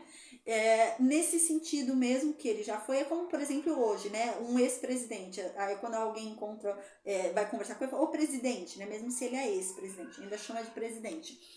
É nesse sentido também, tá? Ele não é mais rei, ele não tá ali na ativa, mas ele se auto-intitula rei da Babilônia, tá? Então, considerando isso que a gente tá falando aqui, Merodach-Baladã, ele tem um interesse no reino de Judá totalmente próprio. O que Merodach-Baladã tá querendo? Merodach-Baladã tá querendo retomar a Babilônia. Merodach-Baladã não é besta. Então, Merodach-Baladã tá falando, poxa, eu sou o rei da Babilônia. Eu mereço a Babilônia. Eu já reinei na Babilônia. A Babilônia é minha. Eu quero conquistar a Babilônia. Então, ele sozinho já viu que não consegue. Porque Senaqueribe pôs ele para correr, a cabeça dele tá a prêmio. O que ele começa a observar? Pô, mas tem uma cidade aí chamada Jerusalém que disseram que a Assíria foi embora. Só essa cidade conseguiu matar 185 mil soldados da Assíria e fez a Síria correr. Peraí, eu preciso fazer aliança com essa cidade. Se eu me unir com essa cidade, eu consigo retomar a Babilônia. É esse o interesse de Merodach-Baladã. Merodach-Baladã não tá nem aí para Jerusalém. Merodach-Baladã estava pensando na Babilônia dele. Ele queria isso, né? Então a intenção de Merodach-Baladã era essa. Pô, eu vou lá, vou assuntar lá para eu formar aliança com eles, né? Porque eles são fortes, os caras são fortes para ter vencido o Império da Síria. Então vou lá fazer acordo com eles para eu vencer também e voltar para a Babilônia, tá bom? Então agora a gente vai entender aqui o que está acontecendo. Merodach-Baladã, ele não foi até Ezequias, porque a cabeça dele tá prêmio, lembra? Ele tá fugido. Ele não pode aparecer, senão Senaqueribe mata ele. Então ele mandou mensageiros para Ezequias. Então ele é tão sério o que ele quer falar, é tão importante para ele criar uma aliança com Jerusalém depois dessa vitória, que ele envia uma carta. Ele não queria só visitar Ezequias. foi mais uma visita oficial por causa da carta. Isso demonstra claramente o interesse dele de fazer uma aliança para conquistar a Babilônia, claro. Então ele envia uma carta ali para Ezequias. Só que, gente, Merodach Baladã, ele tem que disfarçar. Merodach Baladã, ele não vai chegar lá falando que quer saber como é que eles venceram a Síria. Não. Ele vai chegar com jeitinho. Então ele ficou sabendo que Ezequias esteve doente e Ezequias se curou de uma doença que era mortal. Todo mundo dizia que Ezequias ia morrer. Ah, então eu vou perguntar para ele como foi essa doença, como foi que ele se curou. Mas, gente, ele não estava nem aí para doença. Não era essa a questão. É que ele estava sendo diplomático, né? Ele não ia chegar já em Ezequias e falar: Ezequias, é o seguinte, eu fui expulso lá da Babilônia, eu quero conquistar de novo a Babilônia, me ajuda? Não. Ele não ia falar desse jeito. Então ele chega com jeitinho, né? Então ele chega com jeitinho, fingindo que está preocupado com a saúde de Ezequias. Ah, como foi que você se curou, Ezequias? Nossa, fiquei sabendo que você estava doente. Mas não está nem aí para isso. O versículo 31 do segundo livro de Crônicas deixa isso muito claro. Que Deus realmente permitiu que a Babilônia fosse lá para testar o coração de Ezequias. Deus sabia, o rei da Babilônia, Merodach Baladã, estava querendo realmente fazer uma aliança para conquistar a Babilônia. Era esse o intuito, né? Só que Deus resolveu abandoná-lo no sentido de Deus resolveu deixar ele agir por ele mesmo. Deus não quis influenciá-lo, não quis orientá-lo, entendeu? Deus saiu, né? Em vez de Deus soprar no ouvido dele, como se fosse nesse sentido, né? Deus poderia ter soprado no ouvido de Ezequias, né? Fala sobre mim, né? Me apresenta para eles. Fala que fui eu que venci a Síria, né? Deus podia ter colocado isso no coração e na mente ali de Ezequias. Quando a Bíblia diz que Deus o abandonou de propósito para testar o coração dele, é nesse sentido que está falando. Deus não lançou nenhuma mensagem sobre Ezequias. Deus deixou Ezequias agir sozinho para ver o que Ezequias ia fazer. Para ver o que realmente estava no coração de Ezequias. Porque se Deus colocasse alguma coisa ali, não era o coração de Ezequias. Era o que Deus estava falando. Mas não, Deus estava já em dúvida ali de se Ezequias realmente estava sendo fiel ou não, se Ezequias ia se corromper e tal, né? Então Deus fala: não, vou testar seu coração, para ver se realmente está comigo. Então, nesse sentido, Deus o abandonou. Deus o deixou para que ele sozinho decidisse, né? E então, esse foi o problema. A gente vai ver que ele sozinho decidiu errado, tá? Então, aqui, vamos agora pro versículo 2. Aí diz assim, outra coisa importante para falar aqui, Merodach Baladã, ele era um caldeu, né? Ele não vai voltar a ser rei da Babilônia, tá? Já dando um spoiler, ele não vai não. Mas, assim, a Babilônia vai ser dos caldeus. Mas ela só vai ser dos caldeus mais para frente, quando o pai do Nabucodonosor conquistar a Babilônia, porque Nabucodonosor era caldeu, né? Então, há uma profecia que a gente já leu no livro de Isaías e que agora vai falar de novo, que a Babilônia seria dos caldeus. Existe essa profecia. Mas, gente, a Babilônia até então não era dos caldeus. Ela foi dos caldeus com Merodach Baladã esse pouquinho tempo que ficou. Depois já não vai ser mais. Aí, realmente, essa profecia vai se cumprir com o pai de Nabucodonosor e com Nabucodonosor e a descendência de Nabucodonosor ali, até aquele momento, né? Onde ali o Ciro, o grande, toma ali, né? A Babilônia. Mas quem é que conquista a Babilônia depois? Os caldeus. Então, realmente, essa profecia se cumpre, tá? Só por questão de curiosidade aí pra eu falar. Agora, no versículo 2, diz assim, que Ezequias ficou muito contente quando percebeu que o rei da Babilônia foi lá mandar mensagem para ele, carta para ele e tudo, e presente, mandou mensageiro, ele se achou, ficou todo alegre, né? Então aqui diz que ele ficou tão feliz que ele recebeu a carta, né? Que ele quis mostrar toda a casa para aqueles mensageiros. Então ele começou a mostrar para os mensageiros tudo que havia de importante, tudo que havia de tesouro, tudo que havia de riqueza, ele começou a mostrar. Aí ele começou a mostrar os tesouros da casa, começou a mostrar a prata, o ouro, os perfumes, o óleo fino, mostrou todo o arsenal que ele tinha de guerra, mostrou todos os tesouros, tudo que ele tinha de importante ele mostrou. A Bíblia diz que não teve nada que fosse importante do palácio que ele não tivesse demonstrado, que ele não tivesse mostrado. Ele mostrou tudo para a Babilônia. Qual foi o erro de Ezequias aqui? Foi porque ele mostrou.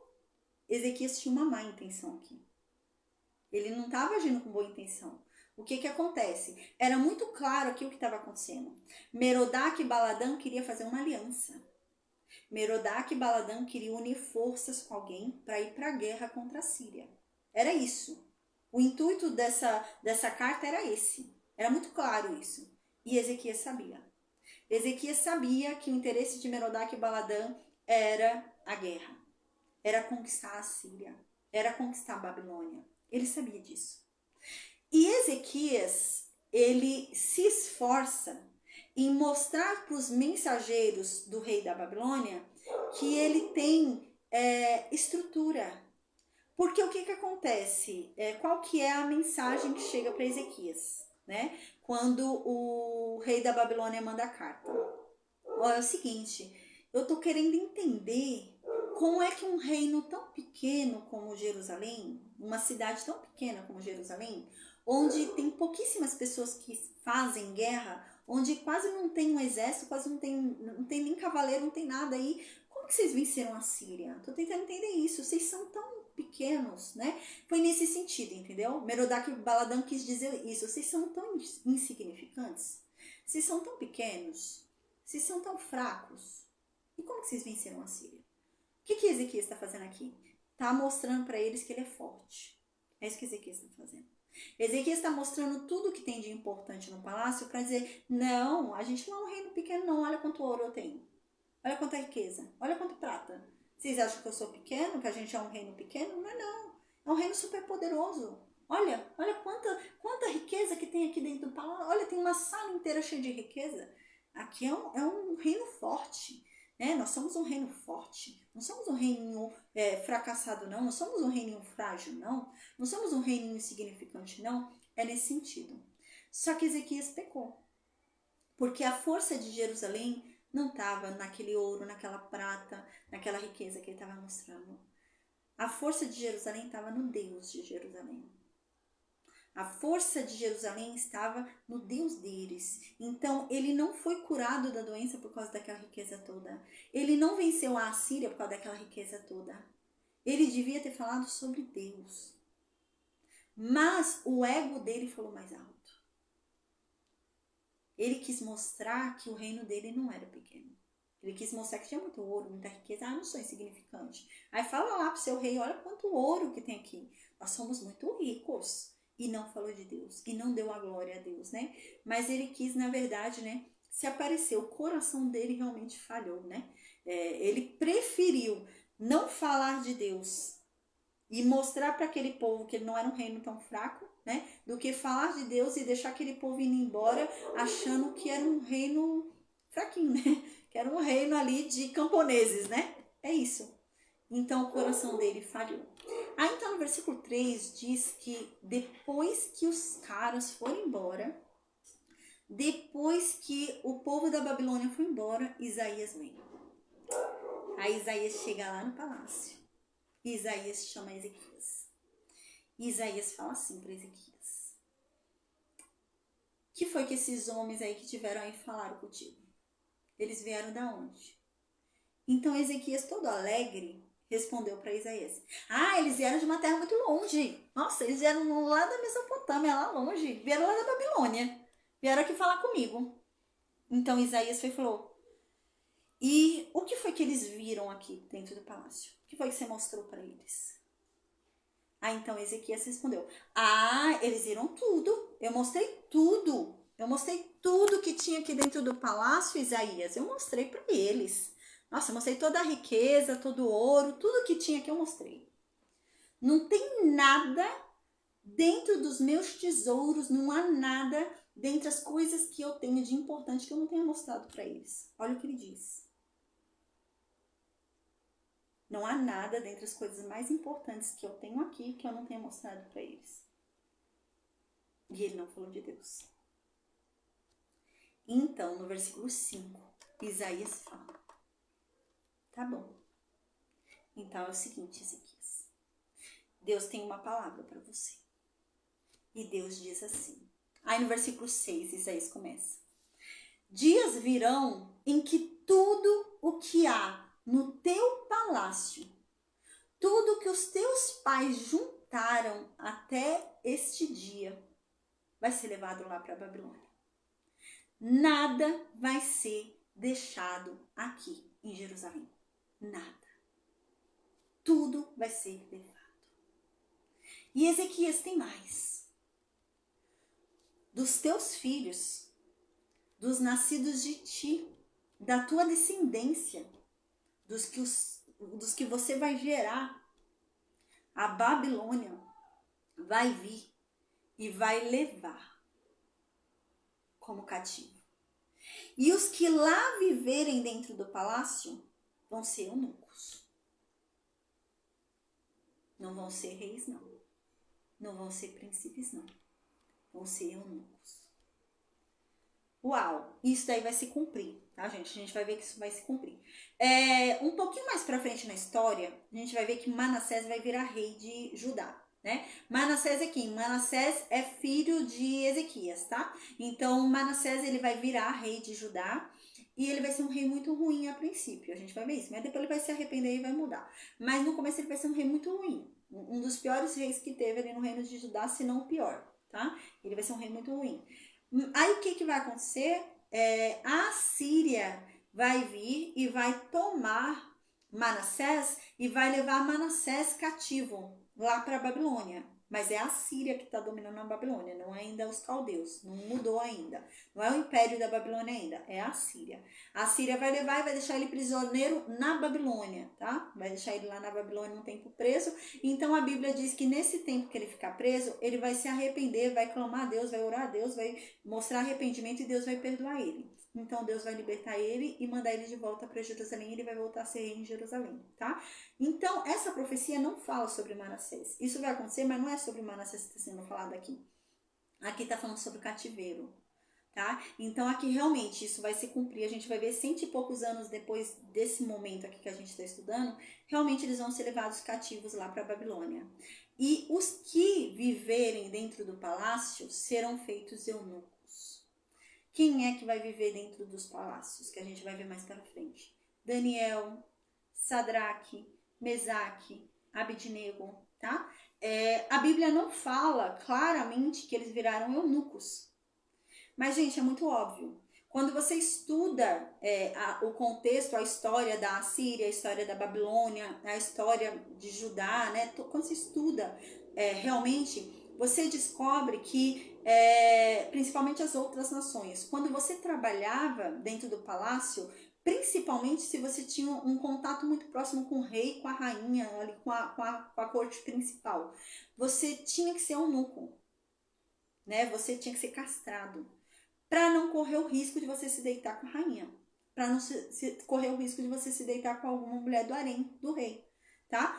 E isso acontecia lá na Babilônia, tá? Então, quando um homem era levado para a Babilônia para viver dentro do palácio na Babilônia, e era um homem que ele ia ser levantado como os grandes que iam ter contato ali com a corte principal do palácio, né? Ia ter acesso ali ao harém, tudo, ia ter um acesso fácil a tudo. Eles eram castrados. Outra informação importante que a Bíblia diz: Sadraque, Mesaque, Abidnego, né, que são os nomes babilônicos, eu não lembro o nome deles hebreus, mas é o Sadraque, Mesaque, Abidnego e o Daniel, né? A Bíblia diz que eles estavam sob a supervisão, a coordenação do chefe dos eunucos. Todo o tempo que eles trabalham lá dentro do palácio, quem é o chefe deles? Quem supervisiona eles? Quem é que orienta eles? O chefe dos eunucos. Então, isso leva a gente a entender o quê? Que eles viraram eunucos, tá? Então, isso leva a gente a crer que realmente eles foram castrados. Tem muita lógica, tá? Da gente pensar dessa forma. Então, a gente vê que isso daqui se cumpre, né? Quando pensa nesse sentido.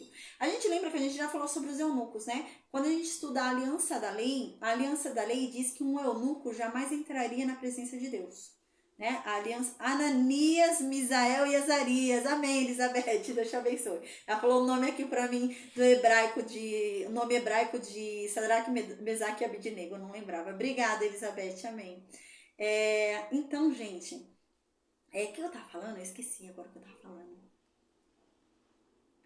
Ih, gente, peraí, deixa eu tentar lembrar o que eu tava falando. Alguém lembra o que eu tava falando? Gente, eu me perdi aqui agora, deixa eu tentar lembrar. Ah, sim. Então, eles foram castrados. Obrigada, Elizabeth. Eu me perdi aqui. Então, eles foram castrados, né? Daniel, Sadraque, Mesaque e Abednego. A aliança da lei dizia, vocês lembram, quando a gente estudou lá em Levítico, a aliança da lei dizia que um eunuco jamais, nunca entraria na presença de Deus. Não faria parte do povo de Deus. Um eunuco jamais faria. Né? Assim como Deus também tinha falado, né, que até não sei quantas, até 10 gerações dos moabitas não faria parte da presença de Deus, né? E Davi é descendente de Moabita, né? Ele é descendente lá de Ruth, né? Moabita. E ele não era a 10ª geração de Ruth, ele era a 4ª, 5ª geração de Ruth, né? E ele quebrou a maldição, né? Então, Sadraque, Mesaque e Abednego e Daniel, né, estavam dentro dessa lei aí que dizia que eles jamais poderiam estar na presença de Deus, né? E que a gente vê que foi quebrado ali realmente desde essa época, né? Que Daniel orava ali, Sadraque, Mesaque e Abednego, gente, ali na fornalha, a gente vai ver ali, né, tudo, e caramba, dançaram ali dentro, saíram sem nenhum arranhão, nenhuma queimadura, nem nada, né? E que bonito, a gente vê no Novo Testamento que Deus deixa muito claro que isso mudou, né? No Novo Testamento, quando o Filipe é impulsionado pelo Espírito Santo para ir para o deserto, ali para um caminho no deserto, e passa ali um eunuco etíope, né? Da rainha Candace, acho que é. Passa um eunuco etíope ali e o Espírito Santo fala para ele: segue esse eunuco. E ele começa a seguir e o eunuco tá lendo o livro de Isaías, tá lendo em voz alta, né? E então, a gente lembra que Filipe para do lado, assim, da carruagem, né? Do eunuco e fala: você tá entendendo o que você tá lendo? E o eunuco então fala: como eu vou entender se não houver quem me explique? Não tô entendendo nada. Se não tiver alguém que me explique isso daqui, eu não vou entender nada. É isso que o eunuco tá falando, né? Então, Filipe fala: então deixa eu te explicar. E ele é chamado, convidado a subir na carruagem. Começa a explicar para o eunuco ali, né, a partir do livro de Isaías sobre Jesus. Ele começa a falar sobre ali aquela profecia, né? A gente lembra que o eunuco fala: mas de quem Isaías está falando aqui? Ele fala dele mesmo ou ele está falando de um outro homem que virá e será o Salvador? Não estou entendendo. E ele começa então a explicar e falar de Jesus. Então a gente lembra que em um determinado momento o eunuco vê um rio, né? Vê uma grande quantidade de água. E o eunuco fala assim para Filipe: mas aqui tem água, tem bastante água. O que me impede de ser batizado? Lembra que a aliança da lei dizia que um eunuco não poderia entrar na presença de Deus? E ele olha aquela água e fala: o que me impede de ser batizado se aqui tem água? Mas vocês lembram que o Espírito Santo levou Filipe até esse eunuco? Se o Espírito Santo levou Filipe até esse eunuco, como que Filipe vai se recusar a batizar esse eunuco? É no mesmo sentido de Pedro, né? Que foi levado ali até a casa do gentil, né? É nesse sentido. Então, ele foi lá com o eunuco, né? E a gente lembra que primeiro ele falou: você crê que Jesus é o seu Salvador? Você crê nisso? Você crê que ele é o Filho de Deus? Você crê que ele morreu pelos seus pecados? Você crê que ele te salvou? E ele começa a falar essas perguntas, né? E eu não creio. Eu creio com todo o meu coração. Eu acredito nisso. E então eles vão, né, para o rio. O eunuco é batizado e a Bíblia diz que o Espírito Santo vai e tira Filipe dali e transporta Filipe para outro lugar. Filipe sumiu, né? E nesse momento fala que o eunuco olha assim e não vê mais Filipe e começa a rir. Todo feliz da vida, alegre, né? Caramba, que extraordinário, né? Deus mostrou, né, que mudou, né? A aliança da lei privava o eunuco, mas agora não, o Espírito Santo não priva, né? O Espírito Santo conduziu Felipe até o eunuco, né? E é nesse sentido, né? Que interessante. Então aqui no versículo 7 a gente vê que provavelmente não, assim, considerando os documentos históricos, né, considerando a lei da época, havia uma lei, hoje você consegue consultar, se você quiser, você consegue consultar a lei da Babilônia, como era a lei da Babilônia, o código de Hammurabi, você consegue consultar o código da Síria, a lei da Síria, e a gente consegue ter uma compreensão quando consulta essas coisas, é muito importante para a gente consultar. Igual tem uma das cartas de Paulo, né, que a fundamentação dessa carta, a sustentação dessa carta é nisso, né? Aquele momento da carta onde diz que as mulheres, né, tem que colocar lenço na cabeça, essas coisas, né? A fundamentação disso daí tá na lei, na lei da época, na lei assíria, na lei da Mesopotâmia, na lei da Babilônia. A gente vai conseguir compreender o que Paulo está dizendo ali. Quando a gente compreende a lei, né? Compreende o que está sendo dito para que povo, né? A lei dos judeus era uma, a lei dos babilônios era outra, né? Cada lugar tinha uma lei diferente. E é muito importante a gente entender isso, tá? Então, Daniel, Sadraque, Mesaque e Abednego eram eunucos, tá? Então, eles foram levados lá, a gente vai ver mais pra frente, eles vão ser levados cativos realmente, eles são descendentes de Ezequias, né? E eles vão ser levados lá, prisioneiros, ali, pra Babilônia, e eles vão ser castrados, tá? Então, todos aqueles descendentes de Ezequias que forem viver dentro do palácio lá na Babilônia, não serão príncipes, não serão reis, serão eunucos, por causa do pecado de Ezequias. Olha a responsabilidade aqui, né? Assim como Davi abençoou muitas gerações depois dele, né? Ao mesmo tempo, Ezequias, por causa de um pecado, né, acabou amaldiçoando algumas gerações dele também, né? Então, um pecado também amaldiçoa muito, né? A gente lembra também, tem o exemplo de Davi, né? O pecado de Davi com Batseba, né? Amaldiçoou a casa de Davi. A gente lembra, o irmão estuprou a irmã, o irmão matou o outro irmão. Depois o irmão foi e tentou matar o pai. O filho tentou matar o pai. Depois o filho foi e tomou o trono do pai. Usurpou o trono do pai. O filho foi e deitou com as mulheres do pai. Né? E tudo isso foi consequência do quê? Do pecado de Davi. Né? Então é muito sério. Um servo fiel, um servo obediente, né? Pela misericórdia e graça de Deus, é claro, porque nós não somos merecedores de nada, mas pela misericórdia e graça de Deus, Deus abençoa as gerações dessa pessoa. Mas quando há desobediência, né, é muito sério. E quanto mais lhe é dado, mais lhe é cobrado. Né? É isso que a Bíblia diz. Então, a Ezequias foi dado muito. E é cobrado muito. Então, o castigo é alto. Porque muito foi dado para ele. Igual Davi. Muito foi dado a Davi. Por isso que o pecado dele foi tão sério. E houve tanta consequência, né? Então é assim, nesse nível, né? É a mesma coisa Ezequias aí. Né? Tanto que a gente vê que Deus se irou não só com Ezequias. Deus se irou com o reino de Judá. Por quê? O que a Bíblia diz? Lembra quando Moisés fala isso, né? Antes de Samuel, quando o povo pediu um rei ali, antes de Samuel, Moisés fala: haverá um dia onde vocês vão pedir reis. Vocês vão querer ser iguais às outras nações e ter um rei. Quando isso acontecer, saibam que se o rei de vocês errar, Deus vai considerar que todos vocês erraram. O pecado do rei vai cair sobre todos. Saibam disso. Quando vocês quiserem um rei, entendam isso. Que se ele for um mau rei, vai cair sobre vocês. E se ele for um bom rei, vai cair a bênção sobre vocês. Vocês vão ser julgados à medida do rei de vocês. Entendam isso. E havia sido falado isso, né? Então agora vai acontecer isso. Deus se ira com o reino de Judá, Deus se ira com o povo de Jerusalém por causa de Ezequias. Por causa do pecado de Ezequias, que Ezequias começou a se sentir, né? Então a gente vê o quão sério que é, né? Isso daí. Então agora para finalizar a aula de hoje, glória a Deus, amém, né? Eu pensei que ia ser mais rápida a aula, demorou, mas amém. No versículo 8 diz: então Ezequias respondeu assim para Isaías. Olha só como Ezequias, gente, estava orgulhoso. Olha como Ezequias não tinha se arrependido. Olha como Ezequias tinha se afastado de Deus. Olha como ele responde. Ele ouviu o que ele ouviu e olha o que ele responde para Isaías. Ah, tá bom. A palavra que Deus falou agora é boa. Com certeza é boa, porque não vai acontecer durante a minha vida. Vai ser depois que eu morrer. Então tá bom. É isso que ele fala. Não sou eu que vou ter que viver tudo isso, então tá bom. São os meus filhos, são os meus descendentes. O problema é deles.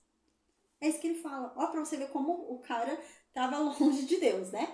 Então, a gente vai observar agora do capítulo 40 até o final do livro de Isaías, tá bom? Então, do capítulo 40 até o capítulo 66 do livro de Isaías, a gente vai seguir essa sequência agora. E o que Isaías começa a falar? Verdade, Tamires, amém, verdade. O que Isaías começa a falar do capítulo 40 até o capítulo 66? Sobre a Babilônia. Porque agora foi dada uma notícia muito ruim para o reino de Judá. Que um dia a Babilônia vai vir pegar eles. E que eles vão ser feitos escravos lá.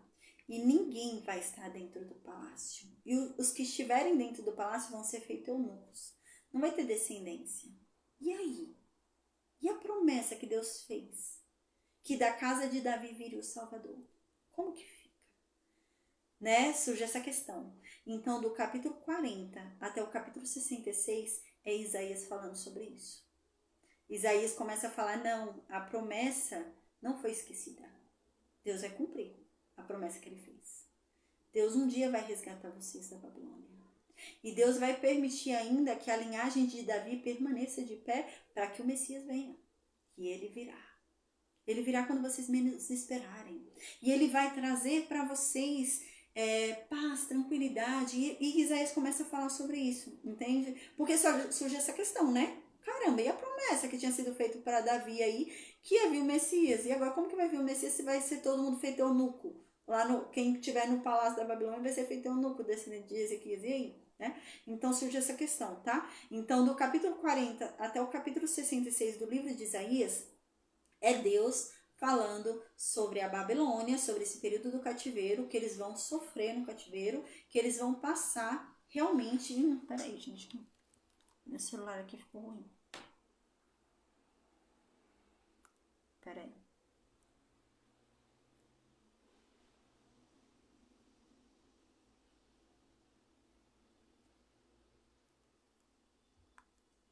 Voltou. Tinha ficado ruim meu celular. Então, o que acontece? Do capítulo 40 até o capítulo 66, Isaías falando sobre isso, sobre esse período da Babilônia, tá? Então, é Isaías falando, não, vocês vão pra Babilônia mesmo, vocês vão sofrer na Babilônia mesmo, vocês vão ser castigados na Babilônia mesmo porque vocês merecem, vocês vão ser disciplinados na Babilônia mesmo, mas Deus não se esqueceu do que ele prometeu. Deus ainda fará com que o Messias venha, e ele virá. E ele vai ser de tal e tal jeito. E vocês vão ver que extraordinário. Vocês vão ver que na verdade nenhuma beleza nele. E ele começa a descrever, gente. A gente vai ver que incrível. Ele começa a descrever como é que o Messias vai ser, como é que as pessoas vão perceber que é ele, que Deus não desistiu dessa promessa de que o Messias virá e salvará o povo de Deus, né? É extraordinário. E ao mesmo tempo, ele também começa a falar sobre a libertação desse povo da Babilônia. Ele falou que esse povo vai ficar na Babilônia, vai sofrer na Babilônia, mas ao mesmo tempo ele fala, chegada a hora, no tempo certo, eu vou libertar o meu povo da Babilônia. Isso tudo vai ser falado do capítulo 40 até o capítulo 66 do livro de Isaías. Aí ele vai falar, não, eu vou libertar o meu povo ali da Babilônia por meio de Ciro. Eu vou levantar um homem chamado Ciro. Gente, e realmente, quem vai ali e conquista a Babilônia é Ciro o Grande. É Ciro, mesmo nome. E ele ainda fala assim, Isaías, e esse homem vai mandar vocês voltarem para Jerusalém. Vai mandar vocês reconstruírem o templo. Vai mandar vocês reconstruírem os muros. E, gente, é Ciro que faz o decreto. Direitinho, né? Que incrível. E Isaías bate tudo certinho que Isaías fala. O nome, tudo certinho, gente. É extraordinário. Então, do capítulo 40 até o capítulo 66 é lindo, lindo, lindo. E principalmente quando ele começa a descrever Cristo. Quando ele começa a descrever, sabe, quem Cristo é. O que Cristo vai trazer para cada um de nós. O que Cristo vai trazer para nossas almas. Nossa, é extraordinário. É extraordinário. Capítulo 40 ao capítulo 66. Vale a pena a gente ouvir aí, aprender aí sobre Isaías não, sobre Deus, sobre Jesus, sobre esse período do cativeiro babilônico. Então vai ser muito interessante, viu? Então, amém, Deus. Amém, gente. Deus abençoe. Amém, em nome de Jesus. E amanhã, então, a gente tem aí o capítulo 40 pra gente estudar, tá bom? Deus abençoe a todos. Que bom, Daniel, que deu pra você ficar aqui com a gente hoje, a Elizabeth. Esse horário ficou bom pra vocês, né? A paz, Daniel, tudo bom? O horário ficou bom, né? Glória a Deus. Amém. Amém, amém. Glória a Deus. Amém. Gente, que Deus abençoe. Vocês têm alguma dúvida? Francisco, Daniel, Elizabeth, Tamires, Maria. A Maria Oliveira não tem nenhuma dúvida. Beijo, minha amiga. Deus te abençoe, viu? Bom descanso. Até amanhã com a graça de Deus. Amém. Um beijão. Deus abençoe. Amém. Gente, alguém tem uma dúvida? Francisco, Daniel, Elizabeth, Tamires.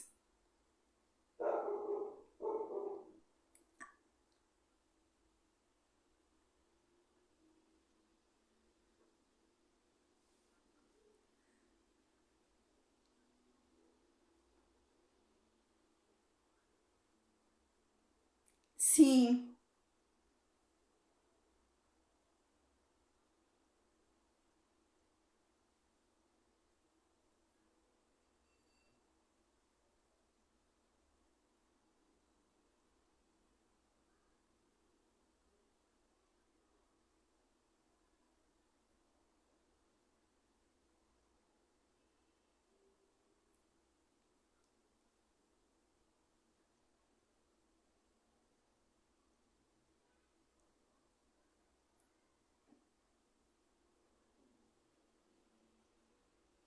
é verdade.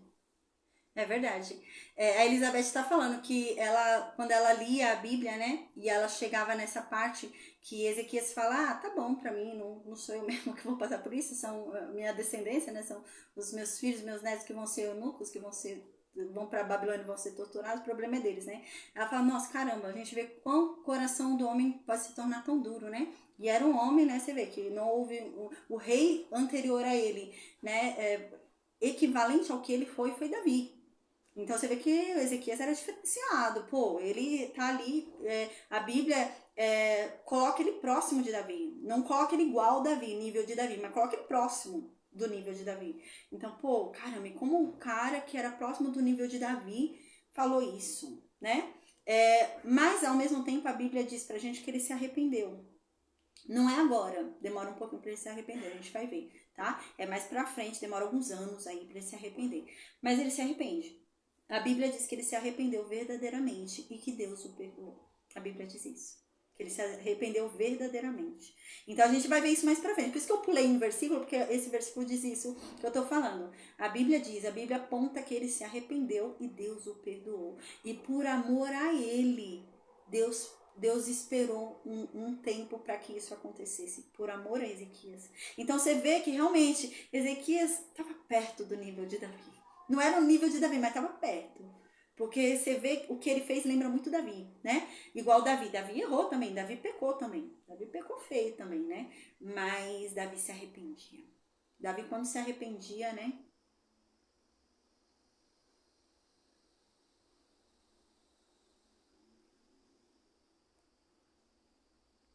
Verdade, verdade. É isso que a Elizabeth está falando. Isso mostra que Deus não procura corações perfeitos, mas sim corações obedientes. E a verdade é isso, né? Quando a gente pensa que Davi era um homem segundo o coração de Deus, a gente acha que Davi era perfeito. O que é ser um homem segundo o coração de Deus? É eu ser perfeito? Não. Davi não era perfeito. Davi pecou. Né? Mas o que é ser um homem segundo o coração de Deus? É ter um coração quebrantável. É ter um coração que se arrepende. É ter um coração que se muda. Um coração que reconhece Deus e se transforma. Davi era assim. Ele pecava. Ele pecou lá com Batseba. Ele pecou depois fazendo censo. Mas ele pecava uma vez só. Ele se arrependia e não pecava mais. Na mesma coisa, não. Ele podia pecar em outra coisa. Sem querer. Mas não pecava na mesma coisa. E assim foi Ezequias. Ezequias pecou, né? E ele tava com o coração bem duro aqui. Gente, o coração dele duro aqui, pra mim é o nível de Davi. Gente, pra mim, o nível de Davi, quando ele chega e manda matar Urias, manda matar o marido de Batseba do jeito que ele mandou matar, gente, pra mim ali tá um coração totalmente duro de Davi pra fazer aquilo. Né? Que coração é esse pra fazer isso? Meu Deus do céu, fazer uma emboscada aí pro homem morrer na batalha de propósito, que ele quer que o homem morra, né? Então, pra mim, é o mesmo nível de dureza. E você vê que Davi também ficou nessa dureza. Aí ele foi e casou com Batseba, e ela grávida ali tudo. E então ele recebeu ali de Deus a palavra que o filho morreria, né? Então depois ele se arrependeu. E Batseba também se arrependeu, a Bíblia diz isso. Os dois se arrependeram. E eles se arrependeram tão verdadeiramente, tão genuinamente, que Deus concedeu a eles um novo filho e o filho deles virou o rei Salomão, né? E tanto é que, assim, de qualquer forma, um dos filhos dele, né, os filhos dele estão na genealogia de Jesus, porque os dois, tanto uma genealogia que vem de Natan como a genealogia que vem de Salomão, as duas vêm de Batseba, né, as duas vêm de Batseba. Então você vê que realmente Deus perdoou eles, né, foi um arrependimento que lavou o pecado deles há consequência, né? Há consequência pelos pecados das pessoas. Deus perdoa? Perdoa, mas há consequência. Há uma consequência pelo que a gente fez, né? E é o que vai acontecer com Ezequias. Ezequias vai ser perdoado, a gente vai ver isso. Ezequias vai se arrepender. É duro o que ele diz aqui, mas ele vai se arrepender, a Bíblia diz, e ele vai ser perdoado, né? Mas há consequências. Uma palavra foi dita, né? E quando a palavra de Deus é dita, ela não volta vazia, ela volta cumprida. E Deus disse que eles iam para a Babilônia. Então eles vão ter que ir, né? E a gente vai começar a falar sobre isso a partir do capítulo 40, gente. É muito legal. Amém. Que Deus nos abençoe aí. Amém. Amém, amém. Amém. Amém, minha amiga. Deus te abençoe. Até amanhã, com a graça de Deus. E um beijo. Amém. Um beijo. Gente, eu vou desconectar o Facebook e Instagram, tá bom? Deus abençoe a todos.